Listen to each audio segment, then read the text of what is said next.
mightily to the success the program's enjoyed the past few years. Yeah, I think they always do, and these are just 8, so that tells you there's a lot of talent coming back on this team. But that being said, these guys really carried their load this year. They were doing a great job for the Wildcats, and it's just great seeing them here for their last regular game here, but we're hoping to get a couple more. Crossover weekend brought to you by First Commonwealth Bank.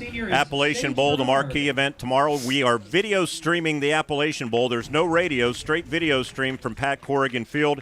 Todd Marino will be joining me. Todd will have the call tomorrow. I'm going to take a little break and do some color commentary. I had the pleasure of emceeing the luncheon over at the Richland Township Fire Hall this past Wednesday. Well done. Did a lot of the pregame interviews on Wednesday, thanks to Mr. Smathers, our video producer behind me. And we have all that ready to go. We'll be on the air around 6:25. Also did an interesting feature with Heritage Conference President Jody Rainey, WestPAC Conference President Ralph Cesari. Interesting. He's Portage High School principal. And I'm talking about both conferences with the big subject matter being the WestPAC kind of disintegrating right in front of us, and Ralph himself bringing his Portage School District over to the Heritage. But there's really good stuff in that interview.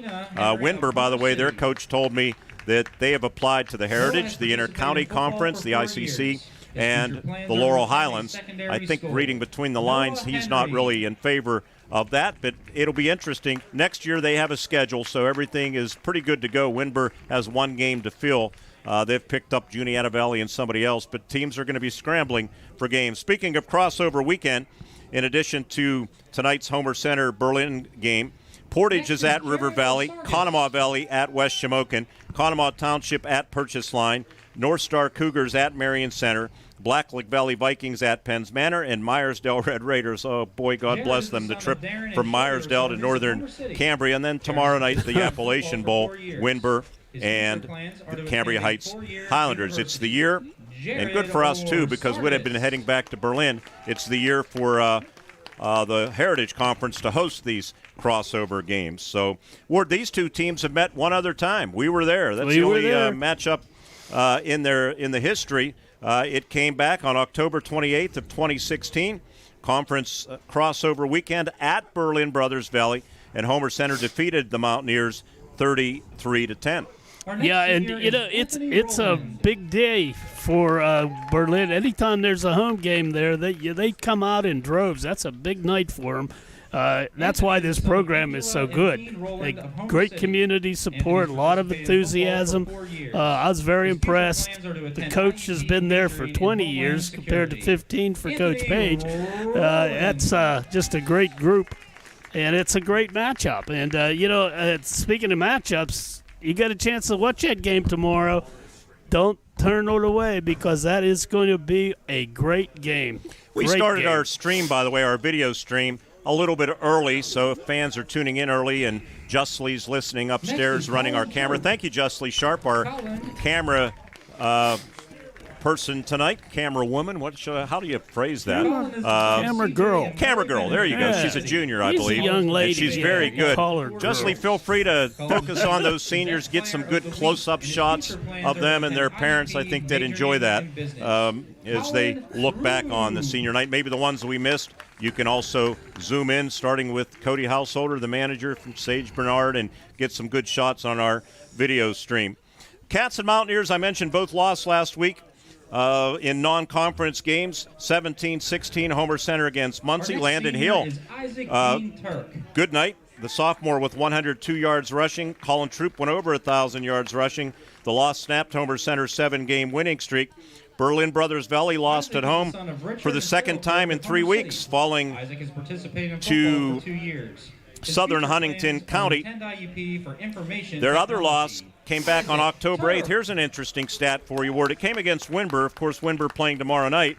They lost 20-6, although the 20 points Winber scored was by far the lowest the Ramblers scored this season. In their other 6 games, Winber scored 56 or more points 6 times, with 44 against Conemaugh Valley and a 44-0 season-opening win being the other low point, if you want to call it. So that proved to be the difference, as I mentioned in our opening segment, Berlin not getting into the Appalachian Bowl. And maybe there's a lot of teams thinking maybe it's a good thing we didn't get into the Appalachian Bowl. I saw Winburn opening weekend, not opening weekend, but the scrimmage. And they were very, very powerful. We walked out of there saying, boy, we hope Greg Page can win 2 or 3 games this particular season. That's how strong Winburn looked. And they're going to be matched up against a very tough team in Cambria Heights, who is really at the top of their game as well. So that's why it's going to be such a great battle. One other note about Berlin. One of my game notes here in that program book, if you're heading to the stadium, pick them up. Cats numbers games, 0. You know what 0 is? 0 is the number of road games the Mountaineers have lost this year. They are 3-2 at home and a perfect 4-0 on the road. So hopefully Homer Center can change that here tonight. Well, you know, Homer's only 2 losses came on this field. So much for home field advantage. And that hasn't happened a whole lot. No, it hasn't. Through the years. By the way, another game note that I'll pass along that's in the program book as well.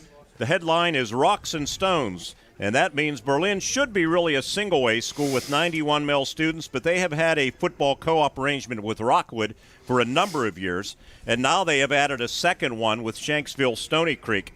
PIAA policy dictates that Berlin must count 50% of those schools' enrollments.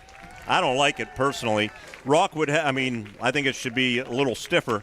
Shanksville Stony Creek has just 32 students in their 3 grades that count for a combined 127, which adds up to 64 to Berlin's enrollment for a total of 155, moving them up to 2A. Berlin has 14 players on their roster from Rockwood and 2 this year from Shanksville. About one-third of their roster is from those other 2 schools. Yeah, it's interesting that they would take a percentage. You adopt those numbers; those become part of your or your mass of numbers there. To give them a little break really is a break. Well, they don't do that with private schools. I think I've mentioned that a time or 2 through the years. We're going to come back with Homer Center head coach Greg Page. As Ward Hilliard mentioned, Doug Paul, the Berlin coach, his 20th season. He's 148-71, 676 winning percentage, 0-1 against Homer Center, the only matchup back in 2016. Homer Center's Greg Page, you'll hear from him next in his 15th season, 104-60, a 635 winning percentage, and he won that game, obviously, against Berlin back in 2016. Coming back with head coach Greg Page on the Indiana Total Therapy pregame show here on the WCCS Wildcat Football Network.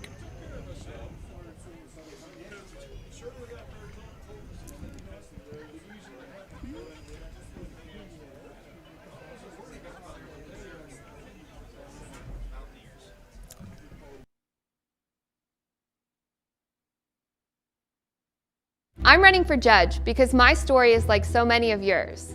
Born and raised here, I worked my way through college and law school. As a prosecutor, I'm tough. If you deal drugs, you go to jail. If you're a violent criminal, you go to jail. If you prey on children or seniors, you go to jail. I'm running for judge because we need someone with experience in protecting our community. I'm Gina Force, and I'm asking for your vote. Paid for by Gina Force for Judge. Hi, my name is Billy, and this is the bus that I take to school every day. It's a Smith bus. We have a really fun bus driver, and guess what? Smith Bus Company is hiring new drivers. That's right, Billy. Smith Bus Company is hiring.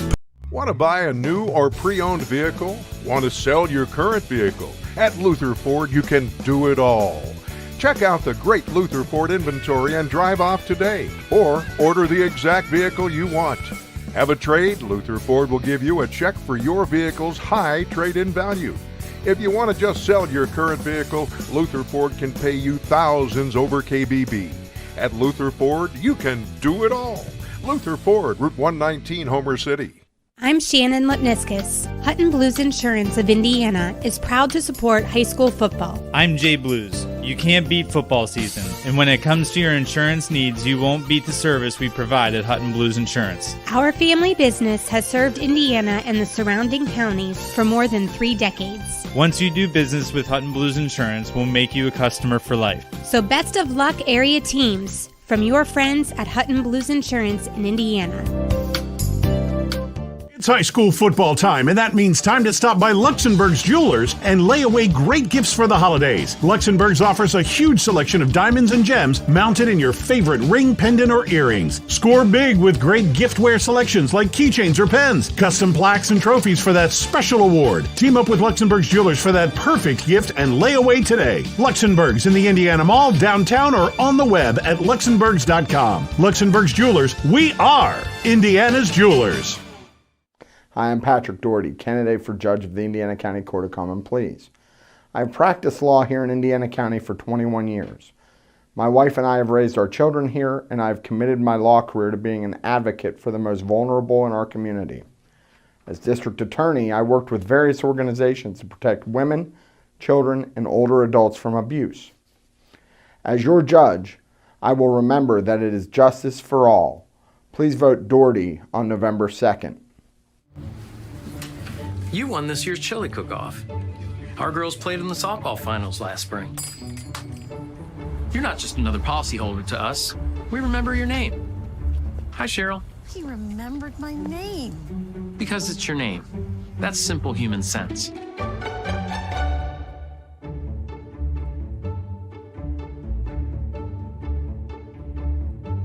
Jeff, Mary, Dan, Sarah. This is the voice of the Crimson Hawks, Jack Benedict, with some exciting news. I'd like to invite you to join me and IUP football coach Paul Tortorella every Monday night at CH Fields in the Hilton Garden Inn for Hawk Talk with the coach. Hawk Talk will be on the air from 6 to 7 p.m. every Monday on U92.5 and video streamed as well. But the real key will be for IUP fans to stop by to meet the coach, staff, and team members, maybe even grab a beverage or dinner. Join us every Monday from 6 to 7 p.m. at CH Fields in the Hilton Garden Inn, Wayne Avenue in Indiana for Hawk Talk.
I'm State Senator Joe Pittman, wishing all our student athletes and their families every success on the gridiron. Friday Night Lights are always exciting, and I recognize how important it is for our students to be involved in activities, whether it be in athletics or the performing arts. These have been challenging times, and I salute not only all of our students, but also all who guide them, on and off the gridiron. And I wish all of our hometown teams the best of luck this season. This is the voice of the IUP Crimson Hawks, Jack Benedict, inviting you to follow the Hawks home and away on U92.5 FM and at U92radio.com. Start your Saturday game day with another Indiana County tradition, the Luther Ford High School Coaches Corner Show, every Saturday morning on WDAD AM 1450, 100.3 FM, and on the Trib Live High School Sports Network. Since 1969, Luther Ford's High School Coaches Corner, every Saturday from 8 to 10 on WDAD. At IRMC, we have all of the necessary pieces in place to perform complex operations, including highly skilled and specially trained surgeons, their support team of experts, and advanced technology like the Da Vinci robotic surgical system. As a result, patients spend less time in the hospital, recover faster, and get treated close to home. So there's no reason to puzzle over where you should get your surgical care. The answer is right here at IRMC. The Indiana County Technology Center Adult Education Program offers a variety of career pathways for adults.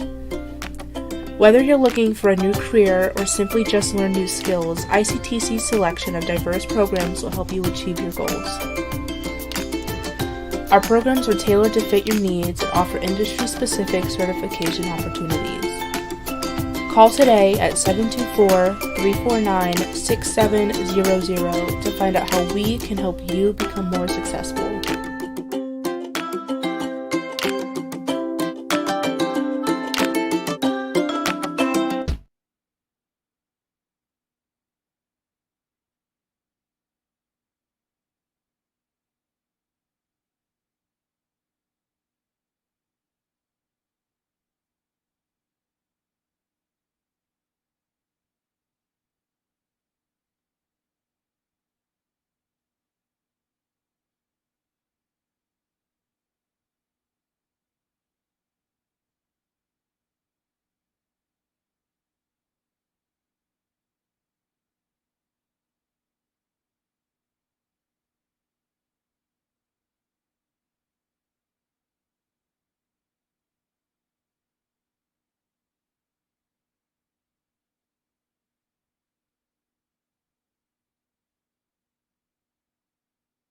I'm running for judge because my story is like so many of yours.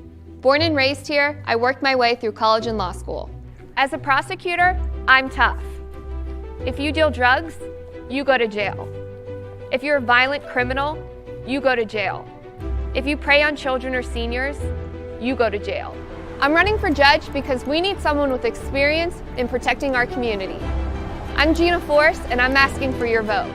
Paid for by Gina Force for Judge. The field.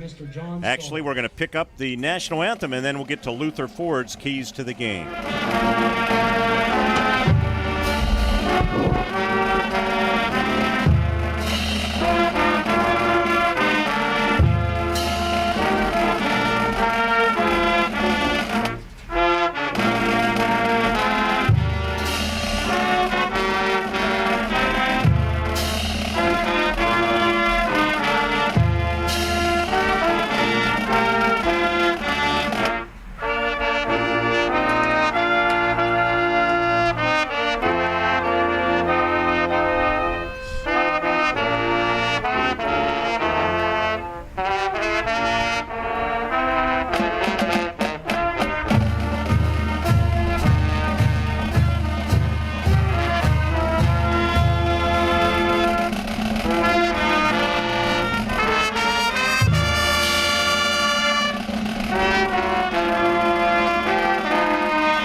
Homer Center High School Marching Band performing here our national anthem under the direction of John Stolars. Jerry Rosseye has just entered the building, our statistician. Crossover Weekend has nothing on Jerry Rosseye. No, they're both sponsored by First Commonwealth Bank. We're going to have to slide Jerry in carefully with all these cables as Dennis, our spotter, makes his way. Dennis Mester, good to have him back. I'll have Chris Graham going with me, spotting at the Appalachian Bowl. Oh, and, good. Tell him I said hi, yeah. Let's get to the Luther Ford Lincoln keys to the game, driven by Luther Ford Lincoln, Route 119, Homer City. Shop 24/7 online at lutherford.com. Kickoff.com. Jerry looks like he's ready to climb Everest there. Yeah, I'll say. It's not quite that cold, but it's cold over here. Anyway, Keys, Homer Center, I think you're looking at play between the 40s. That get on your side of the 40 when you have the ball. Keep Berlin on their side of the 40 when you don't.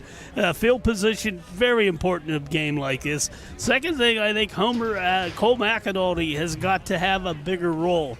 Not so much in the running. He needs to run a little bit, but I think they need to go to the short passes, as we said, Mark. Short catch, run after the catch. That's a strength that Homer has. They just haven't used it enough. And finally, the turnover game. You can't be the winner in that. I mean, you got to be the loser. You got to have less turnovers than your opponent. And I think that's something that Homer D is going to do. Get that Portage offense off the field. Very diverse offense, very difficult to defend. That's Keys. Yep, they averaged 27.6 points a game, 339 yards of offense. Homer Center's offense remains number one in the Heritage Conference, averaging 354 yards of offense, down from 372 from year ago. Boy, it's like a convention up here. Why there's so many people up here? It's ridiculous. Much noise here. I'm telling you, I couldn't hear you for a while. Oh, my goodness. It's unbelievable. Where's the game management? Anyway, Homer Center were in the top 10 Class A Penn Live standings, dropped down to number 8 from number 7, and Muncie moved up from number 3 to number 2. And you would expect that 17-16 game. Homer Center certainly didn't hurt their cause. Muncie, of course, helped their cause a little bit by winning, but I think if the score is reversed and Homer Center scores late and they were oh so close, they're obviously both in the top 10. Yeah, it's a game they could have won. Same holds true for the Cambria Heights game. Had things gone a little differently, they could have won that ball game. So they had 2 losses of games that they were in and had a very good chance of winning. All right, we're going to come back. Ward's going to set the starting lineups, brought to you by Maine's Chiropractic. When we continue the Indiana Total Therapy pregame show, it's the Wildcats and Berlin Mountaineers, week number 10 already. Hard to believe. Battle of 2 7-2 teams should be a good one. Keep the reins out of here on the WCCS Wildcat Football Network.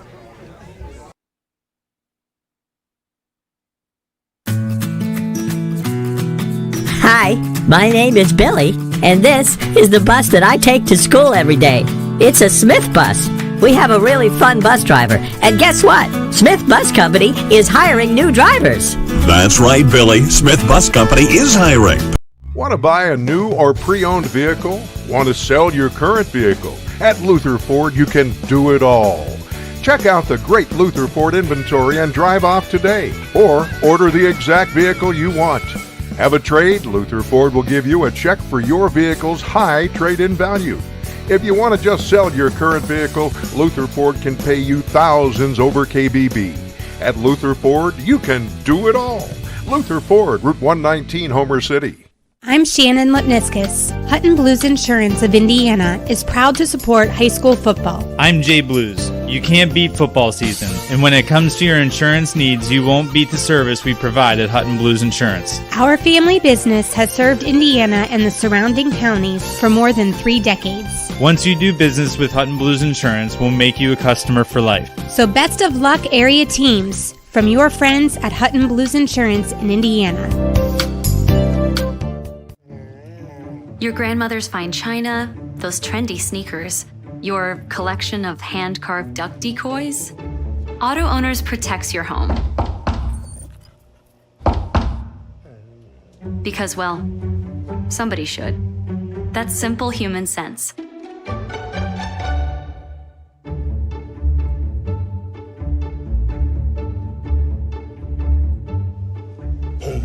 Oh, now you do your job. Hi, I'm Patrick Doherty, candidate for judge of the Indiana County Court of Common Pleas. I've practiced law here in Indiana County for 21 years. My wife and I have raised our children here, and I've committed my law career to being an advocate for the most vulnerable in our community. As district attorney, I worked with various organizations to protect women, children, and older adults from abuse. As your judge, I will remember that it is justice for all. Please vote Doherty on November 2nd. Every day.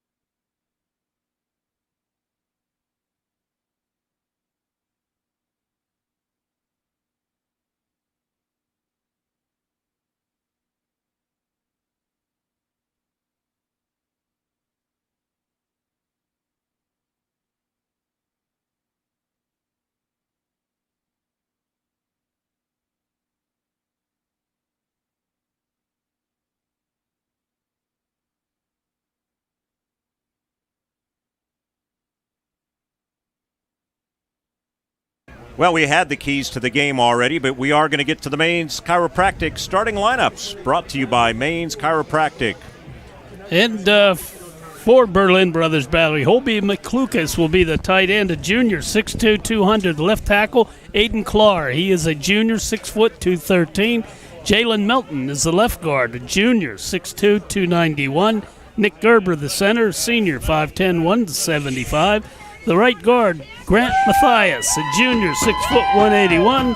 The right tackle, Corey Joes. He is a junior, 5'11", 237. And Will Latich is the wide receiver. He's a junior, 5'11", 145. Pace Prosser is the quarterback, just a sophomore, 6 foot, 165. Tailback will be Carson Harding. He's a good one, 6 foot, 161. And Aiden Ream is another tailback who will be back there, up. Sophomore. He's 5'11", 160. Mark saying he is a backup. Yeah, anything in Gray's back. And there's several other players we may see, especially Ryan Bluebaugh, who is has 44 receptions this year. He is a wideout we'll hear a lot about. It's interesting in that starting offense, 8 underclassmen, Mark. For Homer Center, Noah Henry is the tight end, senior, 6'1", 206. Left tackle, Isaiah Bentz, junior, 6'5", 298. Sage Bernard is the left guard, a senior, 5'9", 228. Aiden Bikina, the center, junior, 6'1", 233. Vinny Taglietti is the right guard, a junior at 5'10", 242. Mike Young, the right tackle, a senior, 6'3", 273. Anthony Rowland is a wideout, seniors, 5'10", 162. In the backfield, junior quarterback Cole McAnally, 5'10", 174. He'll be joined by Colin Troop at running back, senior, 5'10", 173, or Landon Hill, sophomore, 6'1", 206. Slot will be Michael Korjosik, junior, 5'10", 155, and he'll be spelled occasionally by Austin Zenizaka, junior, at 5'9", 163. That sets him up. We're about ready to rock and roll here. You know, when you go to a Pitt game or a Steeler game and you're in the press box, they make an announcement about press box etiquette. In other words, keep your mouth shut when you're in the press box. Now, we have to talk and the other radio stations have to talk, but it's unbelievable. But anyway, it is what it is. We'll try to get it under control here. As the rain begins to fall. At IRMC at Chestnut Ridge in Blairsville's UrgiCare, they fast-track you for quick access to their team of medical experts. Highly trained and ready to treat all minor injuries and illnesses, IRMC at Chestnut Ridge offers the full spectrum of UrgiCare 7 days a week from 8 a.m. to 8 p.m. Old Route 22 in Blairsville. Get in, get out, get better. A part of the IRMC family. Better health, better life. Our video producer tonight is John Smathers. John, thank you for all your work, and I am the reason we don't have a running clock. I knocked out a power cord, which killed the app and caused problems. I take full responsibility. I expect to be written up Monday when we get to the office. Our spotter in the booth is Dennis Mester. Our executive producer back at the radio station is Michael Burdick. Our statistician is Jerry Rossi with us here tonight. And with Ward Hilliard, I'm Mark Burdick. We have a full house on senior night. We welcome our friends from our radio stations in the Somerset County area. I met John and Chris. We exchanged some information and had a nice talk with them. They're on the far end of the booth. So it's raining lightly, kind of like last week, Ward, kind of a misty rain, and teams are just going to have to put up with it. Field's already soft. What a week we had. Hey, that's the ITT Indiana Total Therapy pregame show. Stay with us for the start of tonight's game. We'll have it for you when we return right here on the WCCS Homer Center Wildcat Football Network.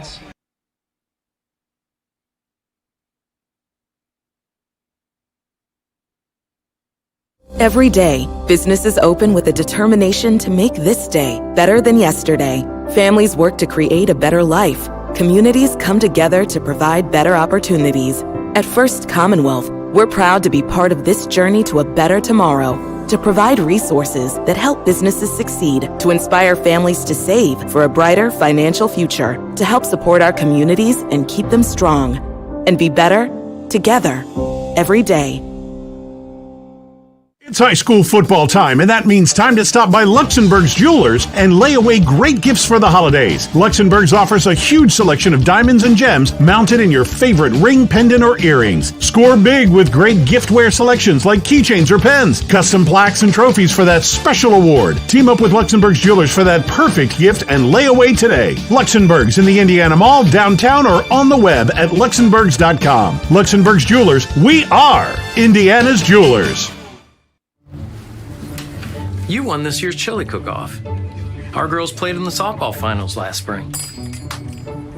You're not just another policyholder to us. We remember your name. Hi, Cheryl. He remembered my name. Because it's your name. That's simple human sense.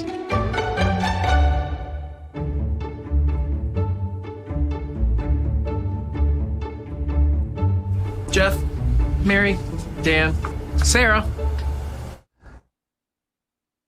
Times and have reached double digits in wins in 7 of his 20 seasons. They've also won 8 WestPAC titles. So they're used to winning, and they're used to playing in games like this, so it's not going to bother them wherever it is. Their success this year is a little bit surprising because they only returned 2 offensive starters from last year's 8-1 team, wide receiver Ryan Bluebaugh and offensive lineman Corey Jose. Other than that, they had to replace a lot of people. Yeah, do you guys mind we open the window? It's not that cold. No, right? I'm Yeah, okay. Okay. Again, that I mentioned in the starting lineups there, they had 8 underclassmen. So that means they're going to have a pretty good group coming back, including the quarterback. Good pickup on your part. Rain coming down. We were expecting it. They couldn't even get all of the numbers and everything painted. As you know, they normally do a great job, but could only get so far. Coaches are walking gingerly on the sideline. You can see the mud down there already, so they're going to have to watch that. So that field is definitely soft, Mark, and it probably will become a factor here. Kicking off for the Berlin Mountaineers is Connor Montgomery. It's a squibber far side, and it's going to hit and go out of bounds, and I would suspect Homer Center will take it at the 35-yard line. Out of bounds. I think the lesser you handle the ball. You got there. Now, keep in mind, Homer Center likes to throw those deep balls because of the conditions. I think if they do that tonight, they're going to do it in the early downs. Well, their hands are not real wet, and the ball is not real wet. We'll see how that goes. Homer Center's offense for the Wildcats from their own 35-yard line. 37.3 points a game, 264 yards rushing, 108 yards passing. First in the conference. They're +8 in the giveaway takeaway department. And they come out with Colin Troop, who went over 1,000 yards last week. He has 1,015 yards entering tonight's action. As a sidecar and the give to Colin, and he's hit as he gets to the line of scrimmage. He's going to be pushed back, and no gain. Up the middle, and nothing doing there. On the tackle, was that the safety that came up? Yeah, Pace Prosser. They're obviously looking to stuff Homer's running game and force him into throwing the ball, and that's certainly a good strategy when you got a good defense. Berlin road uniforms, white pants, no stripes, white jerseys, nice big blue numbers, royal blue helmets. They're easy to read for now, but we expect that to change as the evening goes on. H-back to the right is Noah Henry. And Cole hands it off to Troop. Troop is hit, bounced around, bounces off a tackle to the 40, 45, first down. Going to be forced out of bounds at midfield. Has to hurdle over the metal bench Troop across the way left side. as making that tackle for the Berlin Mountaineers was Will Ladich and Pace Prosser. Nice run. He broke a tackle at line of scrimmage there, and that's what set that all up there. They had it pretty well stuffed, Berlin did, but type of runner Colin Troop is, he's not easy to bring down. He showed it right there. 14-yard gain for Troop, just shy of midfield. He gets the handoff again, runs through one tackle. From one side of the 50 to the other, from the 49 to the 49 of Berlin, maybe the 48, depending on the spot. On the tackle is Caleb Roars, the strong safety, a 6'1", 150-pound junior, and they do put it down at the 49, so it's a gain of 2. it'll be 2nd down and 9, or 2nd down and 8, I should again, say. the defense really sucking up, coming up into where Colin is running. That's a good time maybe for McAnulty to pull that ball out and go. Twin receivers to the right, Krajosic and Austin Zenizak. And Cole McAnulty is going to pull it away and to the 45, to the 40, left sideline, runs through a tackle at the 35 to the 30. They're trying to get the angle on him, and they force him out of bounds. It was Aiden Ream that chased him out of bounds, a sophomore, but good to see Cole McAnulty get the running game going because, quite frankly, he's been a non-factor in that department. Good call, Wardy Hilliard. The football down to the 15-yard line. Well, thank you, Mark. Yeah, that was a key to the game, is that he needed to get a little more involved. Not totally, but a little bit more, and that's got to give him some confidence. 34 yards on that. Big play. To the 15-yard line. 1st and 10, Homer Center. They struck last week against Muncie first in the second quarter. And with the football coming near side is Colin Troop. Troop lowers his shoulder, but they knife him down for a loss. That freshman that I heard a lot, or sophomore that I heard a lot about, Pace Prosser made the tackle. He's the quarterback offensively. And 3 interceptions to his credit, but a good open field tackle. As we look, it was a straight handoff from the shotgun, of course. And running east-west was Colin Troop. And it just took too slow, and there's no black jerseys to block. Loss of a yard. And now Berlin jumps offside unless they were drawn off, and I don't think they were. So that'll be a gift for Homer Center and give them 5. It is offside. Berlin. 9:52 clock stopped here at Memorial Field as the rain comes down pretty steady. Yeah, it was a nice break for the Wildcats there. They got no yardage on that Troop run, and they just picked up 5 without having to snap the ball. Let's see what they come back to now. We're going to be following a lot of games tonight that could impact the Class A standings. I have one of them on my iPad. That is Juniata Valley and Southern Huntington. They're underway at Juniata Valley High School in Alexandria, Pennsylvania. 2nd down and 6. Stutter step move. It's Colin Troop, and he's going to get to near the 10-yard line. Short gain on the play. On the tackle, Nick Garber and Matthias, who we didn't know if he was going to play, but he's in there. He got hurt last week in that loss to Southern Huntington. Not much of a pickup, maybe a yard. You got to give Berlin credit. They come and they're filling those gaps. Football resting at the 9-yard line of the Mountaineers. Aiden Bikina out over the football. 3rd down, we'll call it a long 3. And they have a fullback in Justin Walbeck. And the handoff to Troop. Troop is met in the backfield and thrown for a loss. On the tackle, it was Holby McLucas, a 200-pound junior, leads them with 8 sacks. That wasn't a sack because it wasn't the quarterback, but it was the same result, right? And Colin Troop getting up a little bit slowly, clutching his left arm. Yeah, good job of not getting deked by the motion of Walbeck here. Walbeck out. Zenizak in as a slot receiver left. Krajosic to the near side. 4th down and 5 from the 11. Cole's looking to pass, going to step up in the pocket, trying to get to the outside, trying to outrace Berlin to the 5, has a first down, he has a touchdown from 11 yards out. Cole McAnulty's 5th rushing touchdown of the season, and how about that? It couldn't have come at a better time.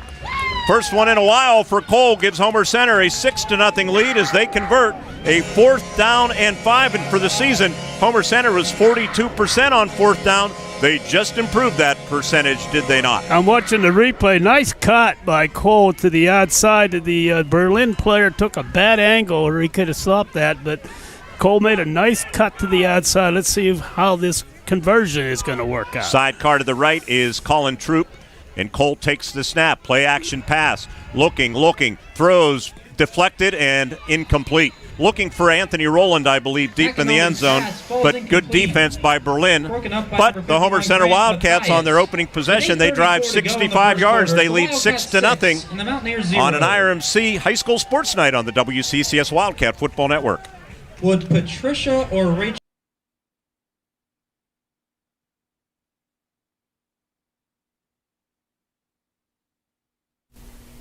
Hi, I'm Patrick Doherty, candidate for judge of the Indiana County Court of Common Pleas. Experience matters. My 21 years of experience is unmatched. I had the honor to serve as Indiana County District Attorney for 8 years. I've also served clients in family law cases for more than 10 years here in Indiana County. When you vote for judge, make educated decisions and allow me to take my 21 years of experience and wisdom to the Court of Common Pleas. Vote Doherty November 7th. Every day, businesses open with a determination to make this day better than yesterday. Families work to create a better life. Communities come together to provide better opportunities. At First Commonwealth, we're proud to be part of this journey to a better tomorrow, to provide resources that help businesses succeed, to inspire families to save for a Squibber along the ground and just diving on it inside the 35 as Mason Bell kicked it off. And it's recovered by Christian Musser. That's a Berlin name we've heard through the years. That's the one from Juniata Valley, too, right? That is a good kick, too, by Mr. Bell. Got it down inside the 35, which is good. That gets away from that 40-yard stuff. So Berlin's offense averaging 27.6 a game. 177 yards rushing, 161 passing, very balanced attack, and they spread it around. They come out empty with sophomore quarterback Pace Prosser, who wants to keep it, and he has some running room as he gets over the 35 up to the 36 or 37. Pretty good size for Prosser. Yep. Looks bigger than 6 feet. He's a solid-looking kid, no two ways about it. A lot of their guys are solid-looking players. Anthony Rowland on the tackle. Gain of just about 4 yards, a little bit over. Vinny Taglietti going to have to come out. Romulos Dokos checking in. Our game being video streamed tonight. Just look on the WCCS Facebook page or YouTube channel. Now Prosser going under center, and he has full house backfield behind him, and he's going to give to the deep back. Good hard-nosed running, but Homer Center knifes down that ball carrier, Carson Modrak. Modrak's rushed it 16 times for 112 yards, 7-yard average. He was knifed down by Landon Hill. Good hard tackle there by Landon. Hill on the ball up to the 38-yard line, so it'll be 3rd down and 5. Prosser from the gun. He has a sidecar to the right. It looks like Ream. Blue ball in motion, and there's a penalty flag. Flag on the play. That's procedure. Official making that signal. We'll start on the offense. Be a 5-yard early penalty. Score from Juniata Valley. Help for Homer Center. Southern Huntington's jumped out in front, 7-0. Is that at Juniata? That is at Juniata Valley. We were there once. And more than once for me. Done a couple playoff games there. Yeah, we stood outside. 3rd down and 10, blue ball in motion. He's dangerous running the ball. He's a receiver, rolls to his right. Pressure. Now throwing on the run and knocked away. Good play by Michael Krajosik on the Berlin sideline. On the play. 4th down and 10 very nice defense there, Was that Mark. blue ball? Yep. The intended receiver. And Prosser had some pressure. Boy, there was a block in the back, too, as I look on the replay in our monitor. But 3 and out. Yeah, he did have pressure. I think that was the key to that being a high pass and a break for the Wildcats. So a good start for Homer Center. Punter is Modrak, 32.5-yard average. Long snapper, Cooper Houston. Kick hits at the 40, picked on a couple of hops by Michael Krajosik. Krajosik stop and go, trying to get to the near sideline. Sidesteps Romulo Stokos, his own player, and he goes down at the 48-yard line, and there's a flag, and there's another flag. And this will probably back Homer Center up a little bit. Nice return, uses blockers well. Almost got clear, but again, that usually when he's running that long, there's going to be something in the back. We'll see what the call is.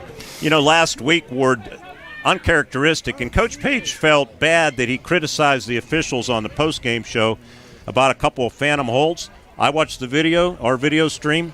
He had every right to complain. They were horrible calls that impacted the game. I'm not sure what the... Let's see what the penalty is going to be. The ball is sitting, or the flag is right on the 50. Well, there's one also, if you look in the middle, right about at the 47. I see, yeah. It's not going to be good news for the black and white, let's put it that way. That was the side Michael decided to run on, and the blocking behind probably came. Let's see here. There's blocking the back, and the Wildcats decline. Personal foul. Targeting? A personal foul for targeting on the Wildcats. On who? You target when you block. I don't. Usually that's something that occurs against a runner, not. First and 10. Well, we didn't see it on the replay. We didn't see it on the replay, that's for sure.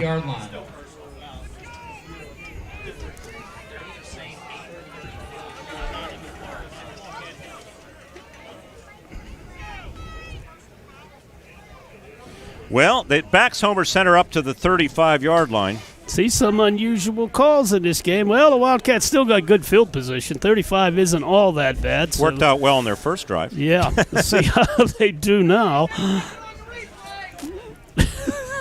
I would like to see the replay on that because I saw nothing. Yeah, we were watching and we did not see it.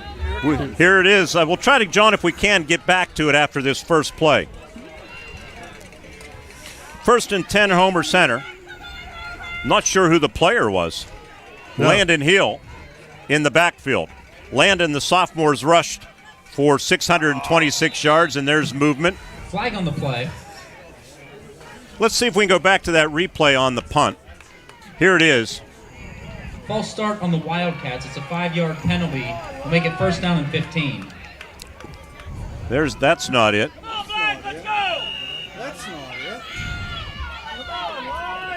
It'd be nice if we knew who. Well, that all occurred up above. There's the late hit. I saw the one hit.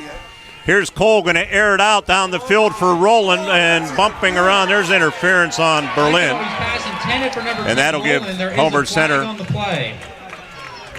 10 or 15. Good throw that time by Cole McEnall. He had it right there. Little bump to the receiver. Looking at our replay monitor. Oh, yeah. That's obvious pass interference. And he almost made the catch. Yeah, he did. Modrak on the penalty for Berlin. That was 1st down play, which is what I thought you might see. If they're going to go deep, they're going to go on 1st down. Pass interference on the Mountaineers. It's a 15-yard penalty, and it will bring up a Wildcat 1st down. Yeah. So the football marked up to the 45-yard line. And the rain has stopped. That's good news. Yes. 1st and 10, football favoring the right hash. Homer Center operates toward the south end zone, and they give on a jet to Krajosic, and Krajosic slipped on the cut. Krajosic on the jet on the left hash. He tried cutting it up, picks up a couple. Down. They'll put him down at the 32-yard line. 2nd down and 8 for the Wildcats. Well, if I had a criticism of officials this year, and I try to stay away from that, I really do, but it's been this. I've seen some of the worst spotting. Now, that's a good spot, but there are a couple games, it was horrible, just horrible, both ways. 2nd down and 8. Ball favors the left hash. Twin receivers down below us.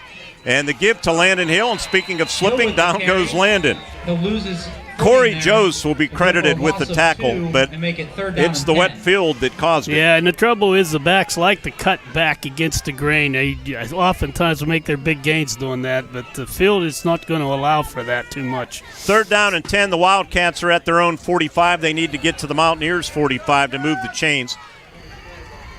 Krajosic, slot receiver, near the Wildcat bench, and Cole McEnall wants to pass. Pressure, steps up, going to be sacked. Down he goes. It was Corey Jose with pressure, beat his man up front. And they sack him back at the 41. That's the first time this season Cole McEnall has been sacked. That I didn't realize. He was looking to Michael Krajosic, who made a double move here, but that takes a long time, and they just weren't able to give Cole the time he needed to throw. So we're looking at a punt. Riley Clevenger, difficult job tonight with the rain, much like last week. Michael Krajosic, the punter, averages 35.2, snap a little low, and Michael fields it, gets it away, floating kick, fair catch called for, and down to one knee. And fair catch by number 14, incidental contact. Modrak bumped into by Clevenger, but no harm, no foul. We should have a media timeout on the field. 4:53 to play in the first quarter. It's Homer Center 6 and the Berlin Brothers Valley Mountaineers on an Indiana Regional Medical Center High School Sports Night on the WCCS Wildcat Football Network. I'm running for judge because my story is like so many of yours. Born and raised here, I worked my way through college and law school. As a prosecutor, I'm tough. If you deal drugs, you go to jail. If you're a violent criminal, you go to jail. If you prey on children or seniors, you go to jail. I'm running for judge because we need someone with experience in protecting our community. I'm Gina Force, and I'm asking for your vote. Paid for by Gina Force for Judge. Hi, my name is Billy, and this is the bus that I take to school every day. It's a Smith bus. We have a really fun bus driver, and guess what? Smith Bus Company is hiring new drivers. That's right, Billy. Smith Bus Company is hiring. The Indiana County Technology Center Adult Education Program offers a variety of career pathways for adults. Whether you're looking for a new career or simply just learn new skills, ICTC's selection of diverse programs will help you achieve your goals. Our programs are tailored to fit your needs and offer industry-specific certification opportunities. Call today at 724-349-6700 to find out how we can help you become more successful.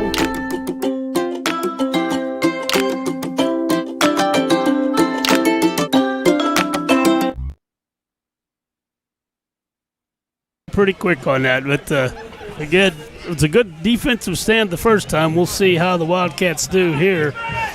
Empty set. Pace Prosser's pass for 1,447 yards, 97 of 187, 52%, 14 touchdowns. A lot of formations, huh? And pump fake. Now he's going to throw, and it's pass underneath, and breaking free, breaking a tackle is Modrak, and he's going to be close to that lead chain. Wildcats had him right near the line of scrimmage. Nicely designed play by Berlin with a little pump fake. The whole idea is what we talk about is yards after the catch, and that's what they did. They figured he could break a tackle. He did, got 9 yards. Second down and a yard, football at the 42-yard line. Pistol back, actually two backs behind Prosser. They send one in motion, and the handoff and a cutback move. Let's see who has that football for the Berlin Brothers Valley Mountaineers. I don't think he gained a yard on that. I don't think he did either. Might have lost a yard, actually. Vinny Taglietti on the tackle, but who had the football? Harding. Carson Harding, 25 rushes, 83 yards. No gain on the play, 3rd down and 1. So it'll be 3rd down and a yard, football back at the 42-yard line. Nice penetration there by Tags and the Homer's line. Aiden Ream in the backfield. Pace Prosser from the shotgun. Center is Nick Gerber, a senior, one of only 2 on this starting O. Modrak in motion behind the formation, and Prosser's pitches it on the option. And Modrak has a first down and a few more up near midfield. Boy, that was nicely designed, too. Different look on the option right. They're running a lot of formation. They actually ran a wishbone formation earlier on that first set, but that was a variation of it there with the toss. Under 4 minutes to play in the first quarter. It's 6-0 Homer Center. Berlin halfway home at midfield. They operate toward the north end zone as we look at it out of our S&T Bank broadcast booth. Motion man again, but they give up the middle to Aiden Ream. Ream, good hard-nosed running, first down yardage and more inside the 40, down to the 39, maybe the 38-yard line. Boy, he exploded once he got through that hole. Yeah, he broke a couple tackles. On the tackle for Homer Center, Mike Yunt. They're going no huddle now. From the 38 of Homer Center. Modrak, receiver to the left. And Pace Prosser is going to keep it. Prosser is going to be hit and stood up Prosser keeps the ball before he gets to the 35-yard line, I believe. We'll see where they spot it. Massive humanity on the far side of the field, not far from the Berlin bench. Riley Clevenger gets up off the bottom of the pile, so that's as good as any. Yeah, he's always in the mix. He's in the mix. You know, we haven't seen a mishandle yet. These kind of conditions, you look for a little slippage of the ball, perhaps. Riley has 13 pass breakups now, which leads the team. 2nd down and 8 from the Wildcat 36. In motion man, but they fake it to blue ball and Prosser, first down, keeps the legs going inside the 25 down to about the 23-yard line. Riley Clevenger tackled him, but the Berlin Brothers Valley Mountaineers are on the march. The motion did the trick that time. The Homer defense pursued the fake, and Prosser just went the other way with it, and it's good yardage. He's a big boy. They have a good kicker in Connor Montgomery. He's 25 of 30 on PATs. Blue ball coming near side. Gets by Landon Hill, gets a block, makes a move, gets by Troop down to the 20 or 15-yard line. Blue ball on the carry for the Mountaineers. The 14, maybe even the 13. Landon Hill recovered to make the tackle, but it's going to be second down and about a yard. Yeah. Mountaineers picking up yardage at will right now. Aiden Ream in the backfield with sophomore quarterback Pace Prosser. And there's a timeout. Oh, they're saying first down or what? Yeah, first down. So now they move the chains. First down on the field. First down and 10. Sidecar to the right of Prosser is Aiden Ream. They restart the clock. First and 10 from the Wildcat 13-yard line. Pace Prosser sends Modrak in motion. And he's going to keep it up the middle. Cuts through an opening. And they push him back as he approaches the 11-yard line, maybe the 10. We'll see where they spot it. Tackle led by number 2, Riley Clevenger. On the tackle, third time in 4 plays, Riley Clevenger. Yep. Only got about 2 on that. Second down and 8 from outside the 10-yard line. Berlin has another receiver, Hunter Cornell, in the lineup. Tight end left is Holby McLucas. Motion man is Blue Bond. Slipping is the quarterback Prosser, but he still gets to the edge. A flag comes in as he dragged down inside the 5, but I have a feeling this one's coming back. That's got to be an offensive penalty there. I don't know how he got to the edge that quick, Mark. Homer had 3 guys out there. Yeah, and he slipped to boot. That might have been because of that, huh? See if we can pick up the hold if we get a replay in the booth. Holding on the Mountaineers. Yes. Oh, there it is right there. It's a 10-yard penalty from on, I think, Isaiah Bentz and on Noah Henry. Pick your poison. Well, Homer needed that. Berlin didn't, but Homer did. Berlin had the momentum. Sideline warning on the Mountaineers.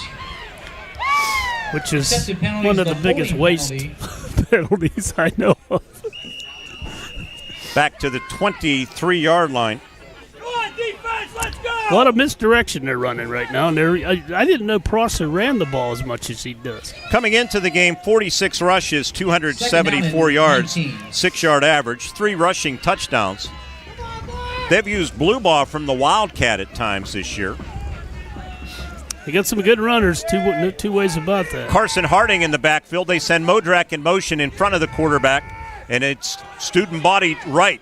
And they throw on the run. Oh, and there's a late hit on Homer Center. I think that's going to be the call as Noah Henry knocked down the quarterback Prosser. Pass was incomplete, but they're going to go the other way on a penalty now. And let's get a view on our video stream. We replay. An automatic first down. Ward, what do you see? Yeah, he just came late and hit him, Mark. That's all. It was well defended, really, other than hitting late. So that penalty hurts Homer Center's cause, and it was a good call.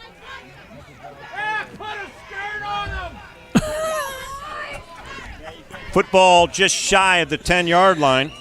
Which means they can get a first down without scoring. So that's all the advantage to the offense. Wishbone formation, and they give it to Aiden Ream. Ream spun around. He's going to be tackled. Carry to the right side. On that tackle for the Homer Center Wildcats was Isaiah Bentz. That's Cupcake, as they call him, his 12th tackle for a loss. He did a good job there just blocking up the hole and allowing this pursuit to come up, bring him down. Pretty good number, 12 TFLs. Yeah, leads the team. That's a loss of a solid 2. Second down and 12. Same formation. No, check that. Prosser from the shotgun rolls to his right, looking, throwing for the end zone deep in the right corner, and it's diving out of bounds, catching the ball, but incomplete.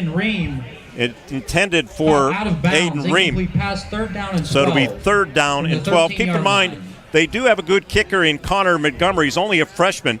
25 of 30 from the PAT department. He's 2 for 3 in field goals with a long of 23 yards. I've been watching him warm up out there from the 20. That's a 30-yard kick, and he was making those easily. 14 seconds left in the first quarter, 6-0 Homer Center. 3rd down and 12 to go from the 13-yard line. Receiver near side is Carson Harding, actually trips to the left. Modrak, one of the receivers, and Prosser, pump fake, now throwing for the end zone. Receiver breaking open, touchdown, Berlin. Prosser's pass is complete. As Bluebaugh, I think it was. Yes, it was. Ryan Bluebaugh, his 45th reception of the season, goes for his 8th touchdown on a 3rd down and 12 play from the 13-yard line. 13-yard hookup, Prosser's 15th touchdown pass of the season at 6'6". And to try the extra point. Pump fake, really, you shouldn't even worry about that because they had just enough to get into the end zone, but unfortunately they bit. Connor Cooper Houston, the long snapper out of the hold of Hunter Cornell, and Connor Montgomery's kick is up, hits the upright, it's no good, comes back into the field of play. So both teams missed their PATs. We are tied at 6. Luther Ford Drive summary driven by Luther Ford Lincoln in Homer City. 8 plays, 65 yards, took 3 minutes and 26 seconds. They picked up 3 first downs. Or is that the wrong? Oh, that's the wrong one. I'm sorry, Jerry. That's the old one for Homer Center. I thought that was the new one you gave me. We'll give you the drive summary. We're going to back up the Luther Ford, and we'll give it to you again when we return. Knotted up at 6 on an Indiana Regional Medical Center High School Sports Night on the WCCS Wildcat Football Network. Want to buy a new or pre-owned vehicle? Want to sell your current vehicle? At Luther Ford, you can do it all. Check out the great Luther Ford inventory and drive off today, or order the exact vehicle you want. Have a trade? Luther Ford will give you a check for your vehicle's high trade-in value. If you want to just sell your current vehicle, Luther Ford can pay you thousands over KBB. At Luther Ford, you can do it all. Luther Ford, Route 119, Homer City. I'm Shannon Lipniskus. Hutton Blues Insurance of Indiana is proud to support high school football. I'm Jay Blues. You can't beat football season, and when it comes to your insurance needs, you won't beat the service we provide at Hutton Blues Insurance. Our family business has served Indiana and the surrounding counties for more than 3 decades. Once you do business with Hutton Blues Insurance, we'll make you a customer for life. So best of luck, area teams, from your friends at Hutton Blues Insurance in Indiana.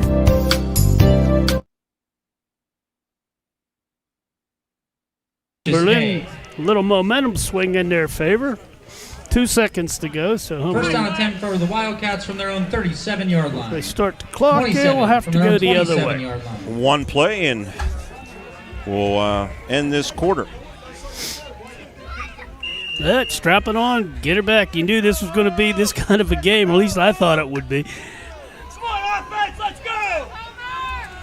So the Wildcats from their own 27, and the give to Troop to the 30, to the 32 as the first quarter comes to a close. On the tackle for the Berlin Mountaineers was Hunter Cornell. Hill on the carry. We've played 12 minutes. Number 55, Nick We're Gerber. tied at 6. Berlin Brothers Valley Mountaineers 6, 9, and the Homer Center Wildcats 6. And you're listening to Crossover Weekend coverage right here on an IRMC High School Sports Night on the WCCS Wildcat Football Network. Every day, businesses open with a determination to make this day better than yesterday. Families work to create a better life. Communities come together to provide better opportunities. At First Commonwealth, we're proud to be part of this journey to a better tomorrow, to provide resources that help businesses succeed, to inspire families to save for a brighter financial future, to help support our communities and keep them strong, and be better together every day.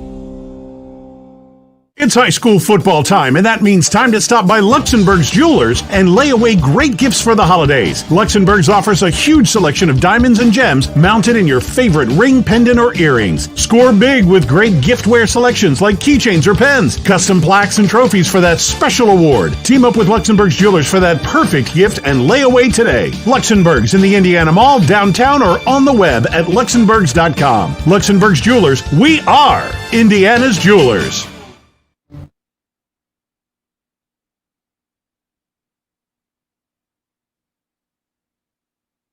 Games here, hopefully.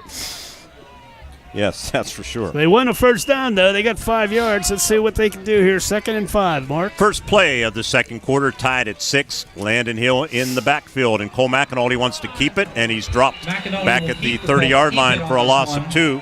On the tackle for the Berlin Brothers Valley Mountaineers was outside linebacker Aiden Ream. So now it goes to 3rd and 7. Got some first quarter stats real quick. Brought to you by First Commonwealth Bank. Time to be first. Well, thank you. 10 rushes, 49 yards for Berlin. 2 out of 5 through the air for 22 yards and a touchdown. They had 71 offensive yards. Homer, 12 rushes for 61 and a TD, 61 yards for the Wildcats. Cole McAnulty wants to pass. He's going to throw downfield. Tight spiral for Anthony Rowland, and he dropped the ball. Yep, going to be incomplete. He had it, and it was poking his hand in there, I think, was Prosser. And if Prosser slipped, if he hangs on as we look at the replay in our broadcast booth here. Nice toss, nice tight spiral from Cole McAnulty. It was Modrak actually on the coverage, and he had it, and it just slipped out of his hands. Modrak did enough to knock that football loose, and Michael Krajosik to punt. Back deep for the Mountaineers, number 5, Ryan. Again, Cole's thrown 2 balls and very good passes, long, deep passes, so that's good to see. Long snapper Riley Clevenger.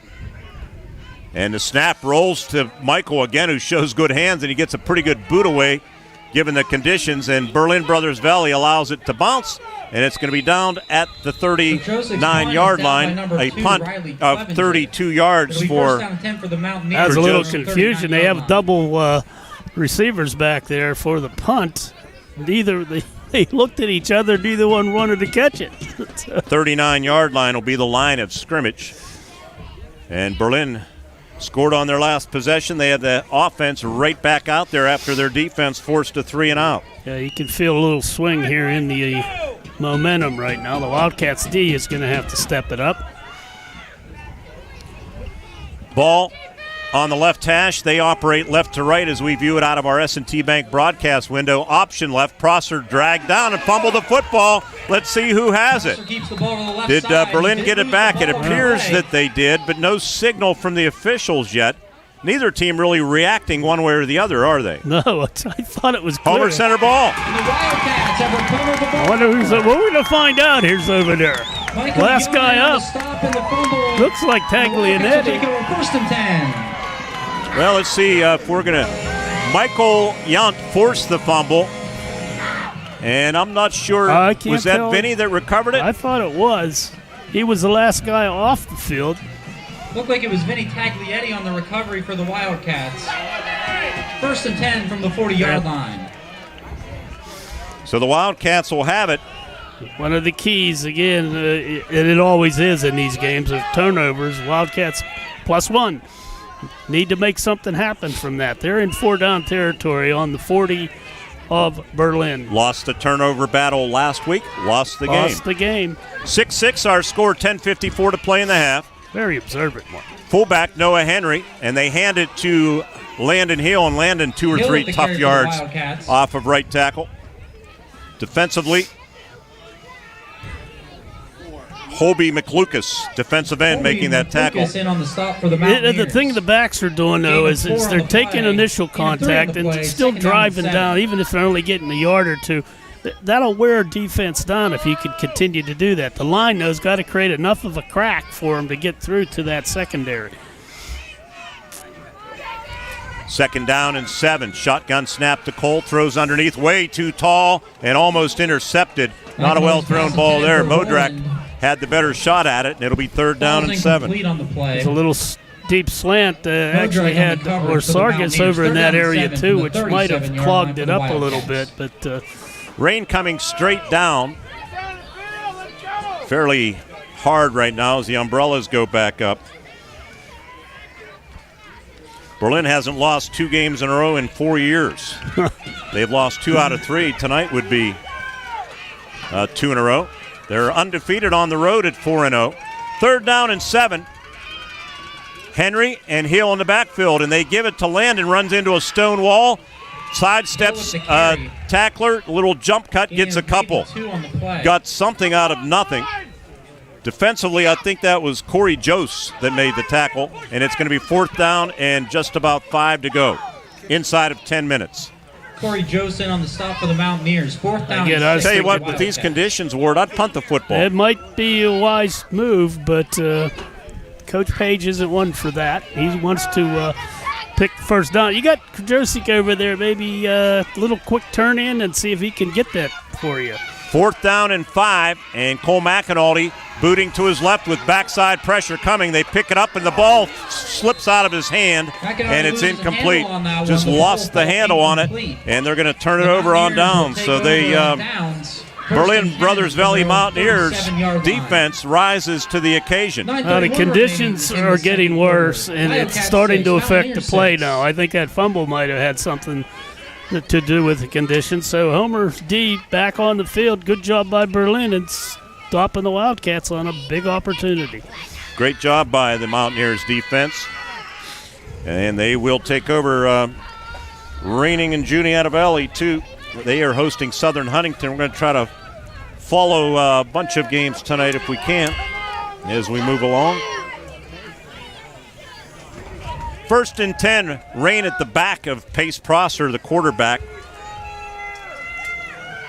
And he takes the direct snap. He wants to keep it. Through an opening to the 40, and he has 8 yards. Tackled by Mason Bell at the 44-yard line. But 8 yards, he has a good explosive step, doesn't he? Yeah, and the fact is he wasn't too intimidated by the fact that he fumbled the last time.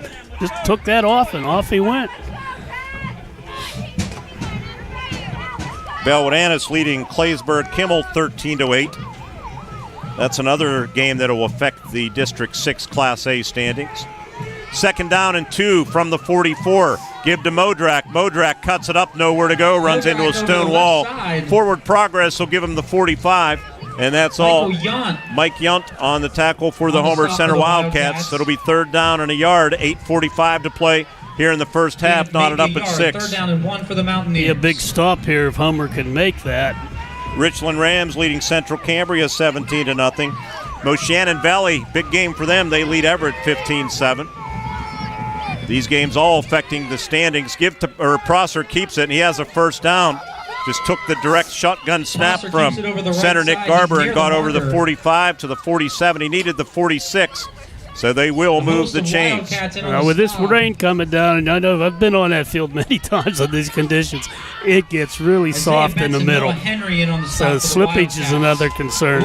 This is going to make for an interesting 2.5 quarters. Penns Valley leading Glendale 27-0. That game, Glendale is in the playoff picture. Actually, they're 6th. They're getting thumped right now. 1st and 10. For the Mountaineers, motion man blue bob. They fake it to him. Prosser up the middle, Prosser to midfield. They try stripping the ball again, but he hangs on to it. Has 3 tough yards. Mason Bell on the tackle again for the Homer Center Wildcats, along with Justin Walbeck. Walbeck had a monster game last week. Good read by that defense. 11 tackles for Walbeck against Muncie. That's one short of his season high, which was 12. Came in the season opener against Cambria Heights. He leads Homer Center with 55 tackles this season. 2nd down and 7, ball right on the paint at midfield. Grounds crew had their work cut out for them this week with all of the rain in the area.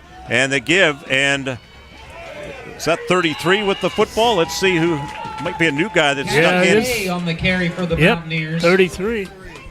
I wonder his Walbeck name. And Hill in on the 1 yard, Walbeck and Hill, and a timeout going to be called. His name, Cassius Hay. Berlin. Were they boxing fans? If you're old enough to remember Cassius I saw that too. I was hoping he wouldn't get any. One of my favorite names. Timeouts all night long brought to you by Luxembourg Jewelers. With this reminder, it's that time. Visit Luxembourgs.com for great gift ideas for the holidays or any occasion. We're knotted up at 6. Berlin and Homer Center, IRMC High School Sports Night. Big 3rd down play for the Mountaineers when we return on the WCCS Wildcat Football Network.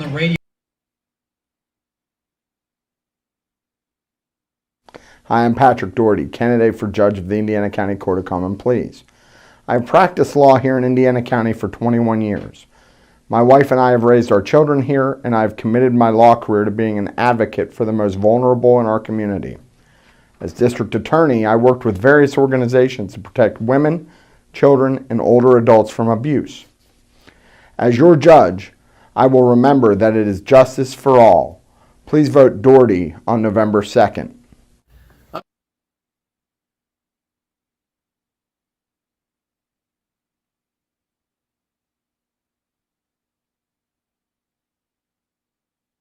Picked up a game, but my app says St. Joseph's 3, United nothing. 3rd down and 7, more importantly, back to the ranch at Lincoln and Harrison Streets. Motion man blue ball, they load up the right side, and Prosser boots to his right, blitz up the middle, they throw back, and he overshoots his receiver, and that play would have gone for first down yardage if it would have been completed to Hobie McLucas, but I think one of the reasons that Prosser missed on it was the pressure that came from Landon Hill. Yeah, and up the middle they were seeing Mason Bell coming strong too, so they had good pressure. I don't know if this is a replay. Yep. I think it's Landon Hill that forces the early throw. It is. Double teamed there. To punt for the Mountaineers, Carson Modrak, 23 punts coming in, 32.5 yard average, his second punt of the night. And the snap wobbles back to him, but the left footer gets it away. It's into the rain, and Krajosic fields it at the 20. To the 25, they string it out, and he's going to be tackled. Not much of a return. And the Wildcats will take over, pinned pretty deep in their own territory. Since 2009, IRMC at Chestnut Ridge and Blairsville has been there for you and your family. With convenient access, Urgent Care is open 7 days a week from 8 to 8. Seamless access to the main IRMC campus, IRMC in Indiana. Count on IRMC at Chestnut Ridge, Old Route 22 in Blairsville.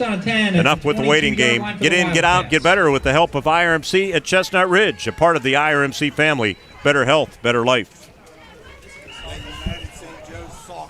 Oh, that's soccer? Oh, okay. Who would have known, right? I thought, well, Coach said last week that was their final game. Yeah, there was nowhere for Krajosic. And what's one thing I'm seeing early on, good special teams coverage by Berlin. Dumping it off underneath. It is to the big tight end, H-back, Noah Henry. First down yardage over the 35 to the 37 for 22 yards. Well, that's something we've talked about all season, haven't we? Getting into the middle of the field and using that big guy. That time, well done. Nice pass by McAnulty. And as I said, you want to throw those things on first down when it's like this, because your hands are as dry as they're going to get. Umbrellas are up. Rain coming down pretty hard right now. It's as hard as it's come down, I think. Nice pass, well-designed play. Justin Walbeck in the backfield. We're knotted up at 6 apiece, fans, if you're just tuning in. Homer Center scored first. Give to Walbeck. Walbeck's not going to go anywhere. Good defense. Hitting him initially was Nick Gerber. And a gain of a yard to the 38 halfway through this second quarter. Second down and 9 for the Wildcats. Homer Center scored on the opening drive of the football game. 4th down and 11 play. Cole McAnulty, a touchdown pass, or a touchdown run, I should say. And they've pretty much bottled up the running attack for Homer. Mountaineers scored on their second possession. Basic 4-3 alignment here for their defense. They give, and with the football, is that Troop back in there over the 40? Yeah, it is Troop to about the 41 for 3. So it'll set up 3rd down and about 5. Grant Mathias on the tackle along with Nick Gerber. They spotted at the 41-yard line. Little hesitation by Colin there at line of scrimmage, and they kind of stole his momentum. He had that first down had he not had to slow down. By the way, that Berlin scoring drive brought to you by Luther Ford Lincoln. 13 plays, 67 yards, took 4:44 back in the first quarter. Extra point clanked off the right upright. Troop is out right now. Motion man is Krajosic. They hand it to him on that jet, and he's going to be dragged down for a loss. That play has rarely worked this year. Rarely. It certainly didn't work there. That was terrible. That was terrible. Hobie McLucas on the stop. Number 1 ward in these conditions. It's goes for a loss of 7. Look at the replay on our monitor. For the Wildcats. The jet sweep is meant to be run with speed. And Homer Center, even in dry conditions, they have not done it very well. In these conditions, it's next to impossible. Out of 3 defensive linemen, get in the backfield. That was just blown up terribly. Well, the first two snaps have rolled back to Michael Krajosik. Let's see here. This is a good snap, and he gets the kick away very quickly, and it bounces at the 36-yard line and takes a favorable Homer Center roll down to the 21-yard line. A 44-yard punt and no return. Media timeout on the field. 4:11 to play in the first half on an Indiana Regional Medical Center High School Sports Night. It's Berlin 6 and the Homer Center Wildcat 6 on the WCCS Wildcat football.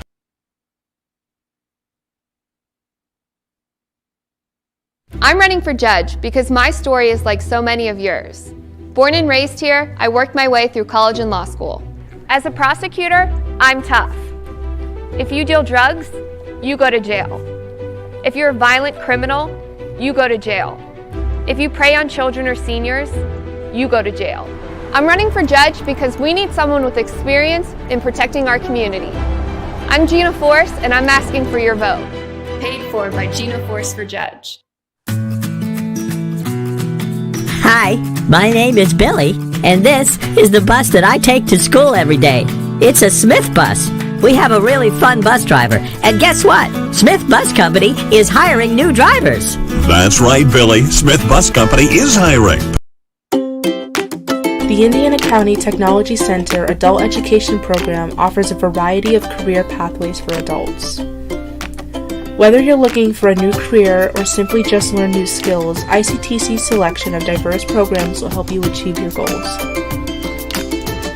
Our programs are tailored to fit your needs and offer industry-specific certification opportunities. Call today at 724-349-6700 to find out how we can help you become more successful.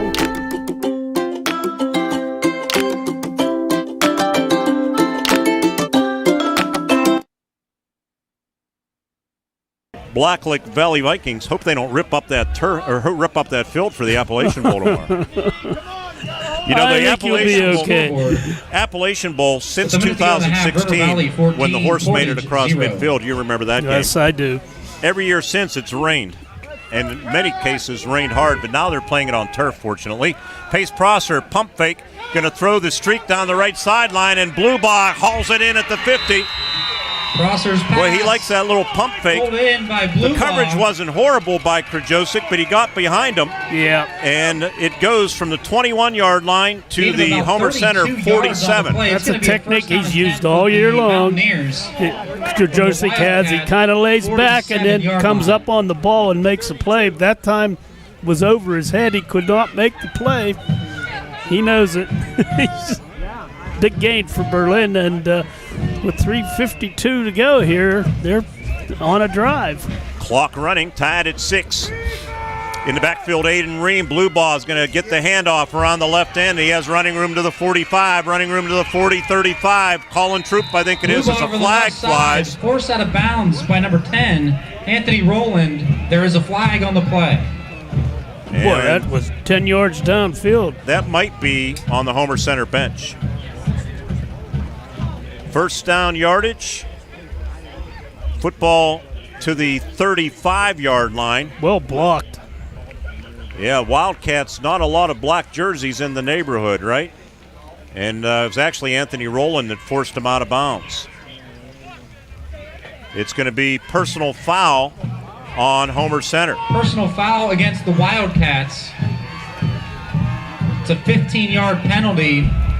Wow, that's on after the play, so that's another 15. Boy, that puts them in real good With the shape. senior parents of the band, cheerleader, cross country, and golf teams, the senior parents of those Bluebaugh's teams, first carry, please Jerry? meet Mr. Rainey Second. at the corner of the bleachers nearest the Timeout on the stand. field called by Homer Center. Timeout, Homer Center. Football marked Again, that's the parents. inside the 20 at about the 18-yard line. Timeout's brought to you by Luxembourg Jewelers. They remind you now is the time to stop by either of their locations, their historic downtown Indiana location or at the Indiana Mall to lay away your holiday gifts. 3:37 to play in the first half. We're knotted up at 6, but Berlin in the red zone when we return on the WCCS Wildcat Football Network. I'm State Senator Joe Pittman, wishing all our student athletes and their families every success on the gridiron. Friday night lights are always exciting, and I recognize how important it is for our students to be involved in activities, whether it be in athletics or the performing arts. These have been challenging times, and I salute not only all of our students, but also all who guide them, on and off the gridiron. And I wish all of our hometown teams the best of luck this season.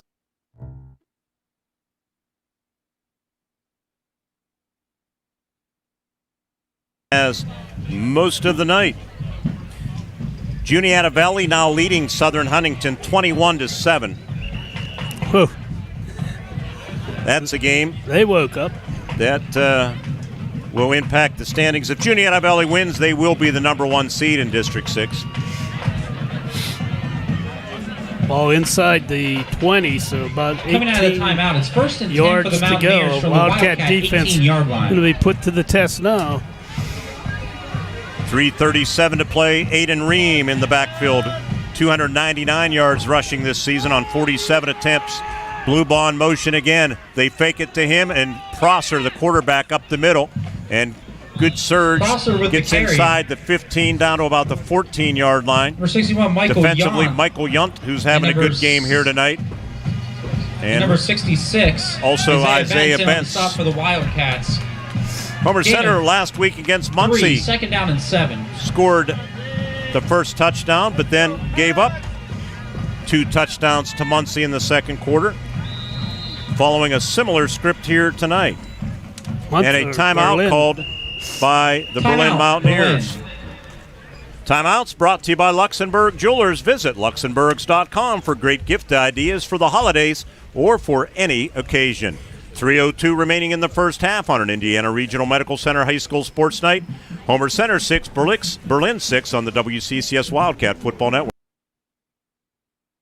At IRMC, we have all of the necessary pieces in place to perform complex operations, including highly skilled and specially trained surgeons, their support team of experts, and advanced technology like the Da Vinci robotic surgical system. As a result, patients spend less time in the hospital, recover faster, and get treated close to home. So there's no reason to puzzle over where you should get your surgical care. The answer is right here at IRMC. You won this year's chili cook-off. Our girls played in the softball finals last spring. You're not just another policyholder to us. We remember your name. Hi, Cheryl. He remembered my name. Because it's your name. That's simple human sense.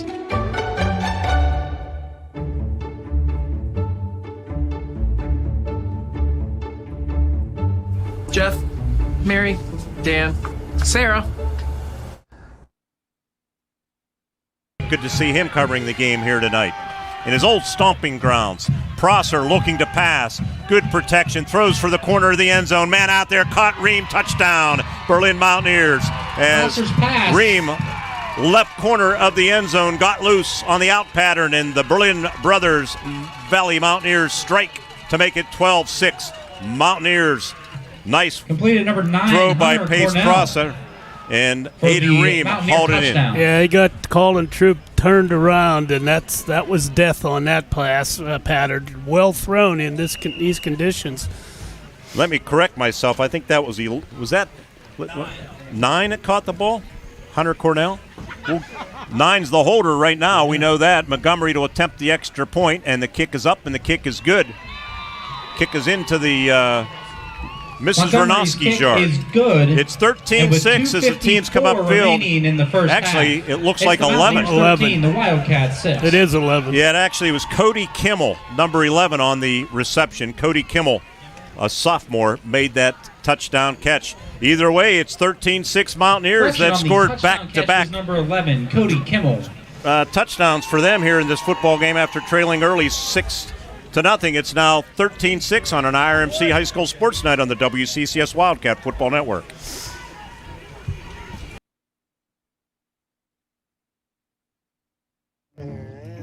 Your grandmother's fine china, those trendy sneakers, your collection of hand-carved duck decoys. Auto Owners protects your home. Because, well, somebody should. That's simple human sense.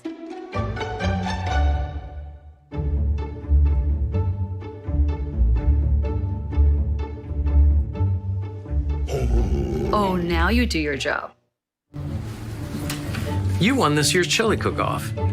Our girls played in the softball finals last spring. You're not just another policyholder to us. We remember your name.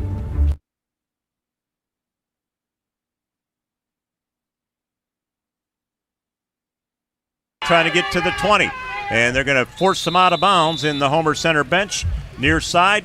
Two blue jerseys on the kick coverage team. It was Brock Jensen and Cassius Hay. Jensen and Hay. Jensen. So drive summary will take over first down for Berlin. 4 plays, 79 yards. 24-yard line. Took a minute 17. Drive summary is all night long, driven by Luther Ford Lincoln. Cat's got 2:46 trying to make something happen. They need to get that offense wound up again. It has not really done much since that first drive. Line of scrimmage, the Homer Center 24-yard line.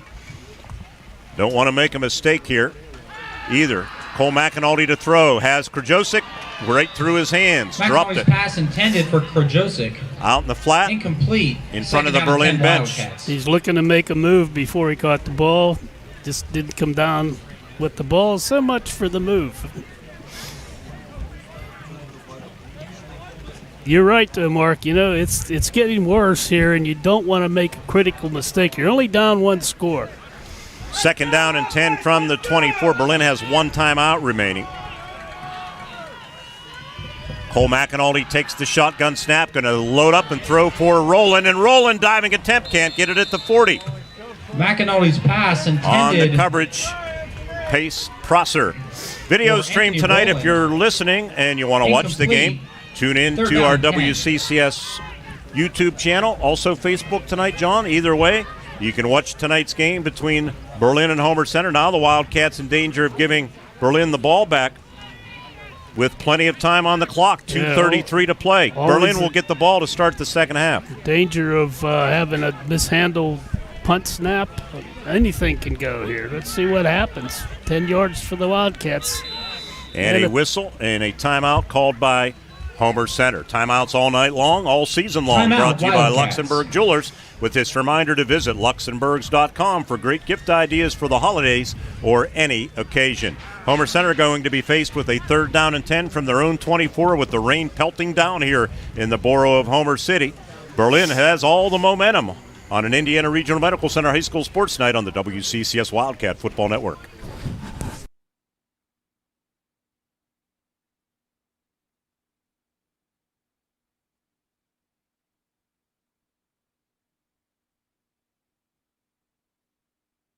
Hi, I'm Patrick Doherty, candidate for judge of the Indiana County Court of Common Pleas. I've practiced law here in Indiana County for 21 years. My wife and I have raised our children here, and I've committed my law career to being an advocate for the most vulnerable in our community.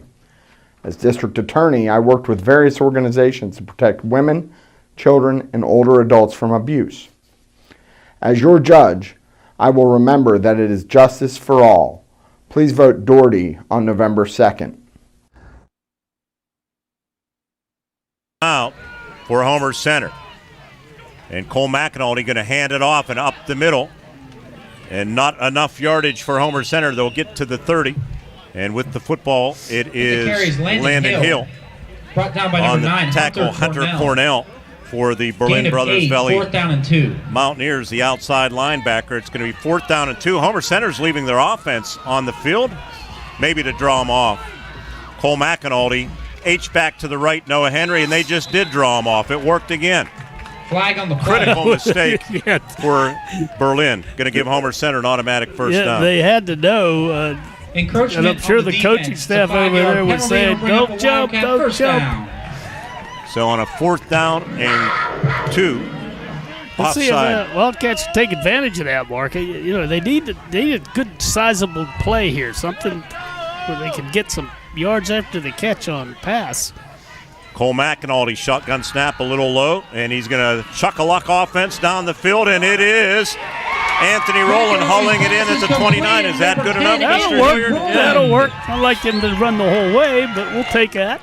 from the 32 Carson Modrak on the stop to the for the Mountaineers, 28. but it's a Wildcat first down. Cole's throwing the ball well. I mean, he was off a little bit last week, but he's dead on these guys right now, and that was a nice play by Roland. 40 yards for Roland to the Berlin 28. Homer Center trailing 13-6. H-back left Henry. They give it to Landon Hill. Lowers the shoulder inside the Hill with the 25. carry. Down to the 24-yard line. Need to show a little more urgency here. Well, I think they have two timeouts in their hip Oh, pocket. if they have And timeouts, I Corey thought they Jones used on the stop for the Mountaineers. Maybe they have Gain one of 4, timeout. second down and 6. Pretty sure they have at least one. A gain of 4 from the 24 of Berlin. Cole McAnally looking to pass. Out pattern. Krajosic hauls it in far sideline, and he's forced out of bounds by Cornell and Pace Prosser. And it should be enough to move the chains for Homer Center. Prosser on the coverage for the Mountaineers, but it's enough for Wildcat first down. Look at this pass. These are the passes I love at this level, Ward. Homer Center's completion percentage around 80% this season on these underneath passes. And Cole in slow motion as we watch on our video monitor. And Krajosic, nobody within 5 yards of him. You have to respect his speed. Well, you saw what the defensive back did. 1st and 10, football at the 18. McAnally going to throw another out pattern. This one he misfires, intended for Osman Zenizak. Rain has been relentless here. Ball's incomplete. Second down and 10 So the for Wildcats will be from the second 18-yard down line. and 10. Yeah, what I'd look at on a D-back here is the first move, and his move was to turn and start because he thought Krajosic was going to run a streak. Homer had run so many deep passes. Ball's actually at the 17-yard line. They got room to the left here if they go. Second down and 10, and McAnally wants to pass over the middle, and is it caught or jarred free? It's incomplete. Intended for Noah Henry, so now it'll be third down and 10. Incomplete. Third down and 10. Little button hook in the olden days, I think. Ward. Running to the short side of the field, though. You don't have a lot of room over that way. Looking at our replay monitor in the broadcast booth here, snap was low, and actually wasn't a. No, he just ran across the formation. Yeah, that should have been completed. Tight end left is Henry, and Cole hands it off to Hill. Hill bounces it outside to the 10, to the 5, to the goal line. Touchdown, Homer Center Wildcats. Landon Hill with exactly 1 minute now, make it 59 seconds left in the first half from 18 yards out. The Super Soft has his 8th touchdown of the season, and the Wildcats are within a point, 13 to 12. And maybe that's why they were working that side. They thought they'd come back and get the defense cheating a little bit to our side of the field. Mark, and went right back against the grain with Landon Hill timeout here for the Wildcats. This is a big conversion. Timeouts all night long, brought to you by Luxembourg Jewelers. Visit their historic downtown Indiana location or at the Indiana Mall and do your holiday shopping. It's that time of year this Halloween weekend. From Memorial Field on an Indiana Regional Medical Center High School Sports Night. Big 2-point conversion on the other side of the break on the WCCS Wildcat Football Network.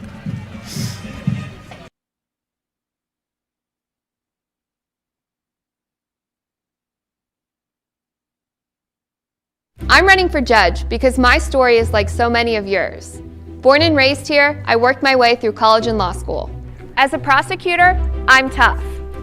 If you deal drugs, you go to jail. If you're a violent criminal, you go to jail. If you prey on children or seniors, you go to jail. I'm running for judge because we need someone with experience in protecting our community. I'm Gina Force, and I'm asking for your vote. Paid for by Gina Force for Judge.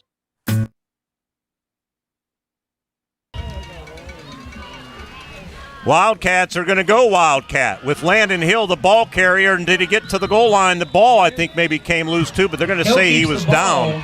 I guess he did hang on to it, but he stopped just short. I'm not sure who made that tackle for the Mountaineers, but either way, it comes up short. Caleb Roars being announced as the tackler. It is the Mountaineers 13, and that's Wildcats exactly 12. who got him, and he was definitely down. Good call by the line judge as his knee was down, and he slid the rest of the way toward the goal line. So the Wildcats, though, we'll keep it here in our S&T Bank broadcast booth, relationship banking, one customer at a time. Homer Center That was a must drive, I think. I think so too, and it was well done. These extra points, they've been a problem all season long. I mean, they've made some and missed some, but they're just inconsistent, and that was a critical one. I'm not Good sure. call. I don't know why they haven't gone to more kicking. Well, tonight I can understand, but I agree with you on that, Mark, that all season long, I've watched Kudrosic, and he's been doing He's 5 all right. for 5 when they allow him to kick. I don't think tonight's the night we're going to see that. They're going to have to do it the hard way. Here are the numbers, Ward. Homer Center, 2-point conversions. They're 17 of 39 now. And 22 for 46 overall. Onside kick, but it doesn't go 10 yards. So now, Berlin, pretty good field position. It's covered by Dalton Moust. Denny, what is this here? Berlin will take over first down and 10 at the Wildcat. Big game for Homer Center here. Big game for the Wildcats. Greg Page isn't worried about it now. But Northern Bedford leading Bishop Guilfoyle 14-10. If Guilfoyle loses that game, regardless of the outcome of this game, Homer Center would hang on to second place in the standings. So from the Wildcat 46, there's the wishbone formation, and fumbling the football's Prosser, but I think he jumped back on it. Yeah, he did. Northern Bedford's beaten some good teams this year. They played very well. They're no slouch. Second down and 10 for the Mountaineers. I like my chances in that one. No, Northern Bedford is 8-1.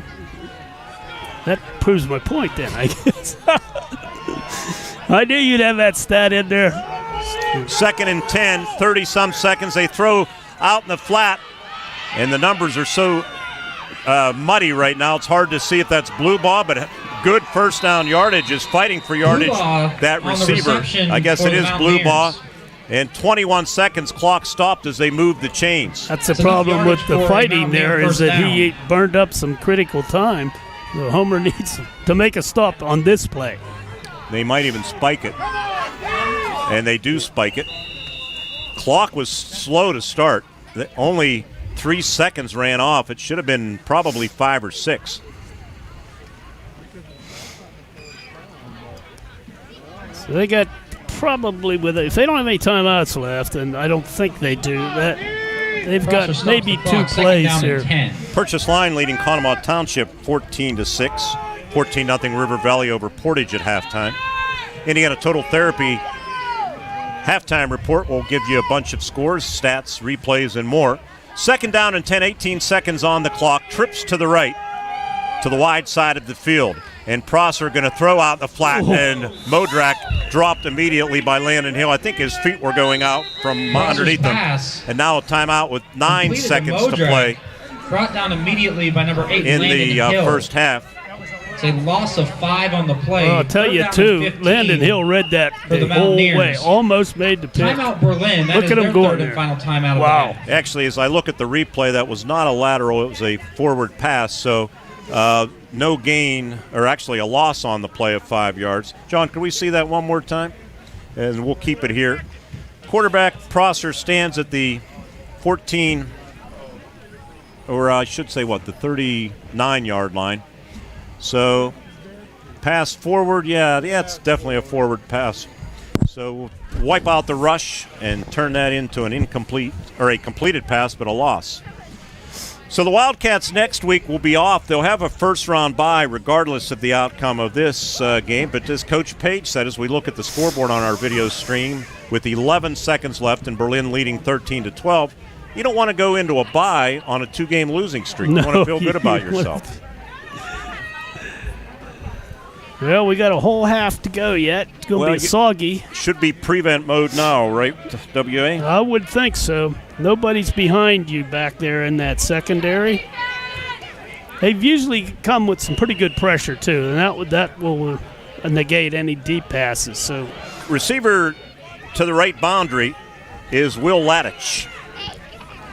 They flood the left side with trips, and Prosser with pressure up the middle, hit as he throws downfield, and it's intercepted. No, dropped by Riley Clevenger at the 10-yard line. But 4 ticks on the clock, Now it'll be 4th down for the Mountaineers. And Prosser got one more whacked. shot. Prosser did get Riley whacked Clevenger there. on the Might pass want to just breakup kneel for the here. Wildcats. Save your quarterback. 15. Well, we have the benefit of the replay monitor hitting him. I think that might have been Vinny Taglietti as the camera goes downfield. Nice play by Riley Clevenger. Riley, as I mentioned, leads Homer Center in pass breakups, and there was one there, wasn't it? Yeah, big one. Prosser going to try to throw for the end zone if he can. No, he's not. He's going to hand it off, and Mason Bell drops Modric as he gets inside the 35 as the first half for the Mountaineers. comes to a close. Number 44, Mason Bell. Battle of two 7-2 teams. The first half. You would expect And a at good ball halftime, game. It's the Mountaineers. We have a good Berlin. ball game. The 13, difference, a Connor Wildcats, Montgomery 12. extra point. At the break on senior night at Memorial Field, it's the Berlin Brothers Valley Mountaineers 13 and the Homer Center Wildcats 12. And you're listening to an Indiana Regional Medical Center High School Sports Night right here on the WCCS Wildcat Football Network. Hi, my name is Billy, and this is the bus that I take to school every day. It's a Smith bus. We have a really fun bus driver, and guess what? Smith Bus Company is hiring new drivers. That's right, Billy. Smith Bus Company is hiring. The Indiana County Technology Center Adult Education Program offers a variety of career pathways for adults. Whether you're looking for a new career or simply just learn new skills, ICTC's selection of diverse programs will help you achieve your goals. Our programs are tailored to fit your needs and offer industry-specific certification opportunities. Call today at 724-349-6700 to find out how we can help you become more successful.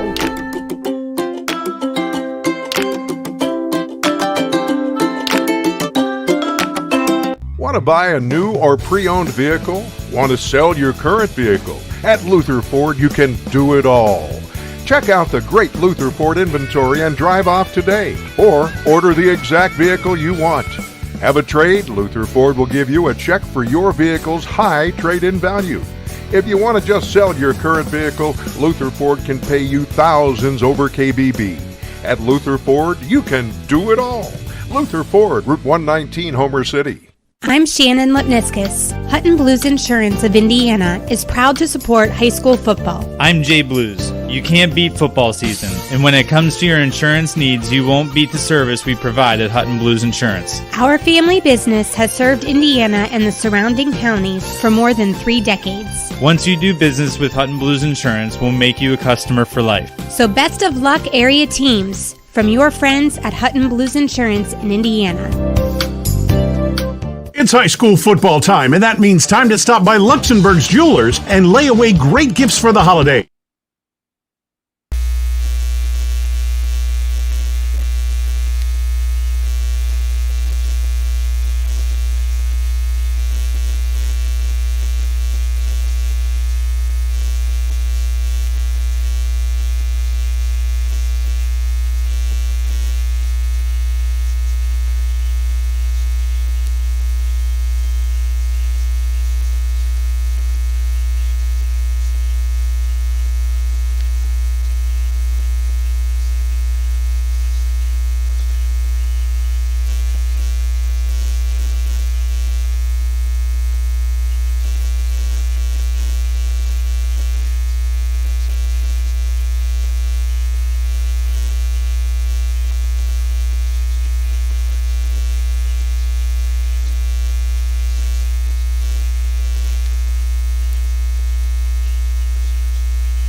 my name is Billy, and this is the bus that I take to school every day. It's a Smith bus. We have a really fun bus driver, and guess what? Smith Bus Company is hiring new drivers.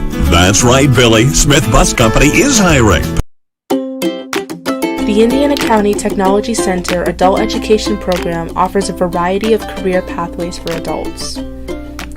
Whether you're looking for a new career or simply just learn new skills, ICTC's selection of diverse programs will help you achieve your goals.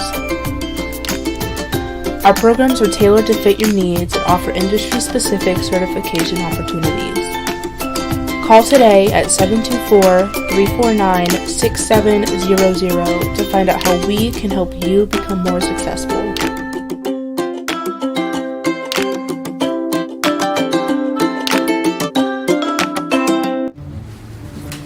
You won this year's chili cook-off.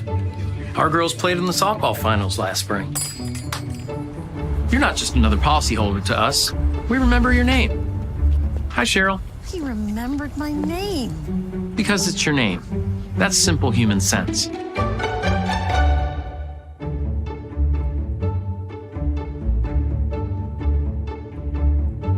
Jeff, Mary, Dan, Sarah.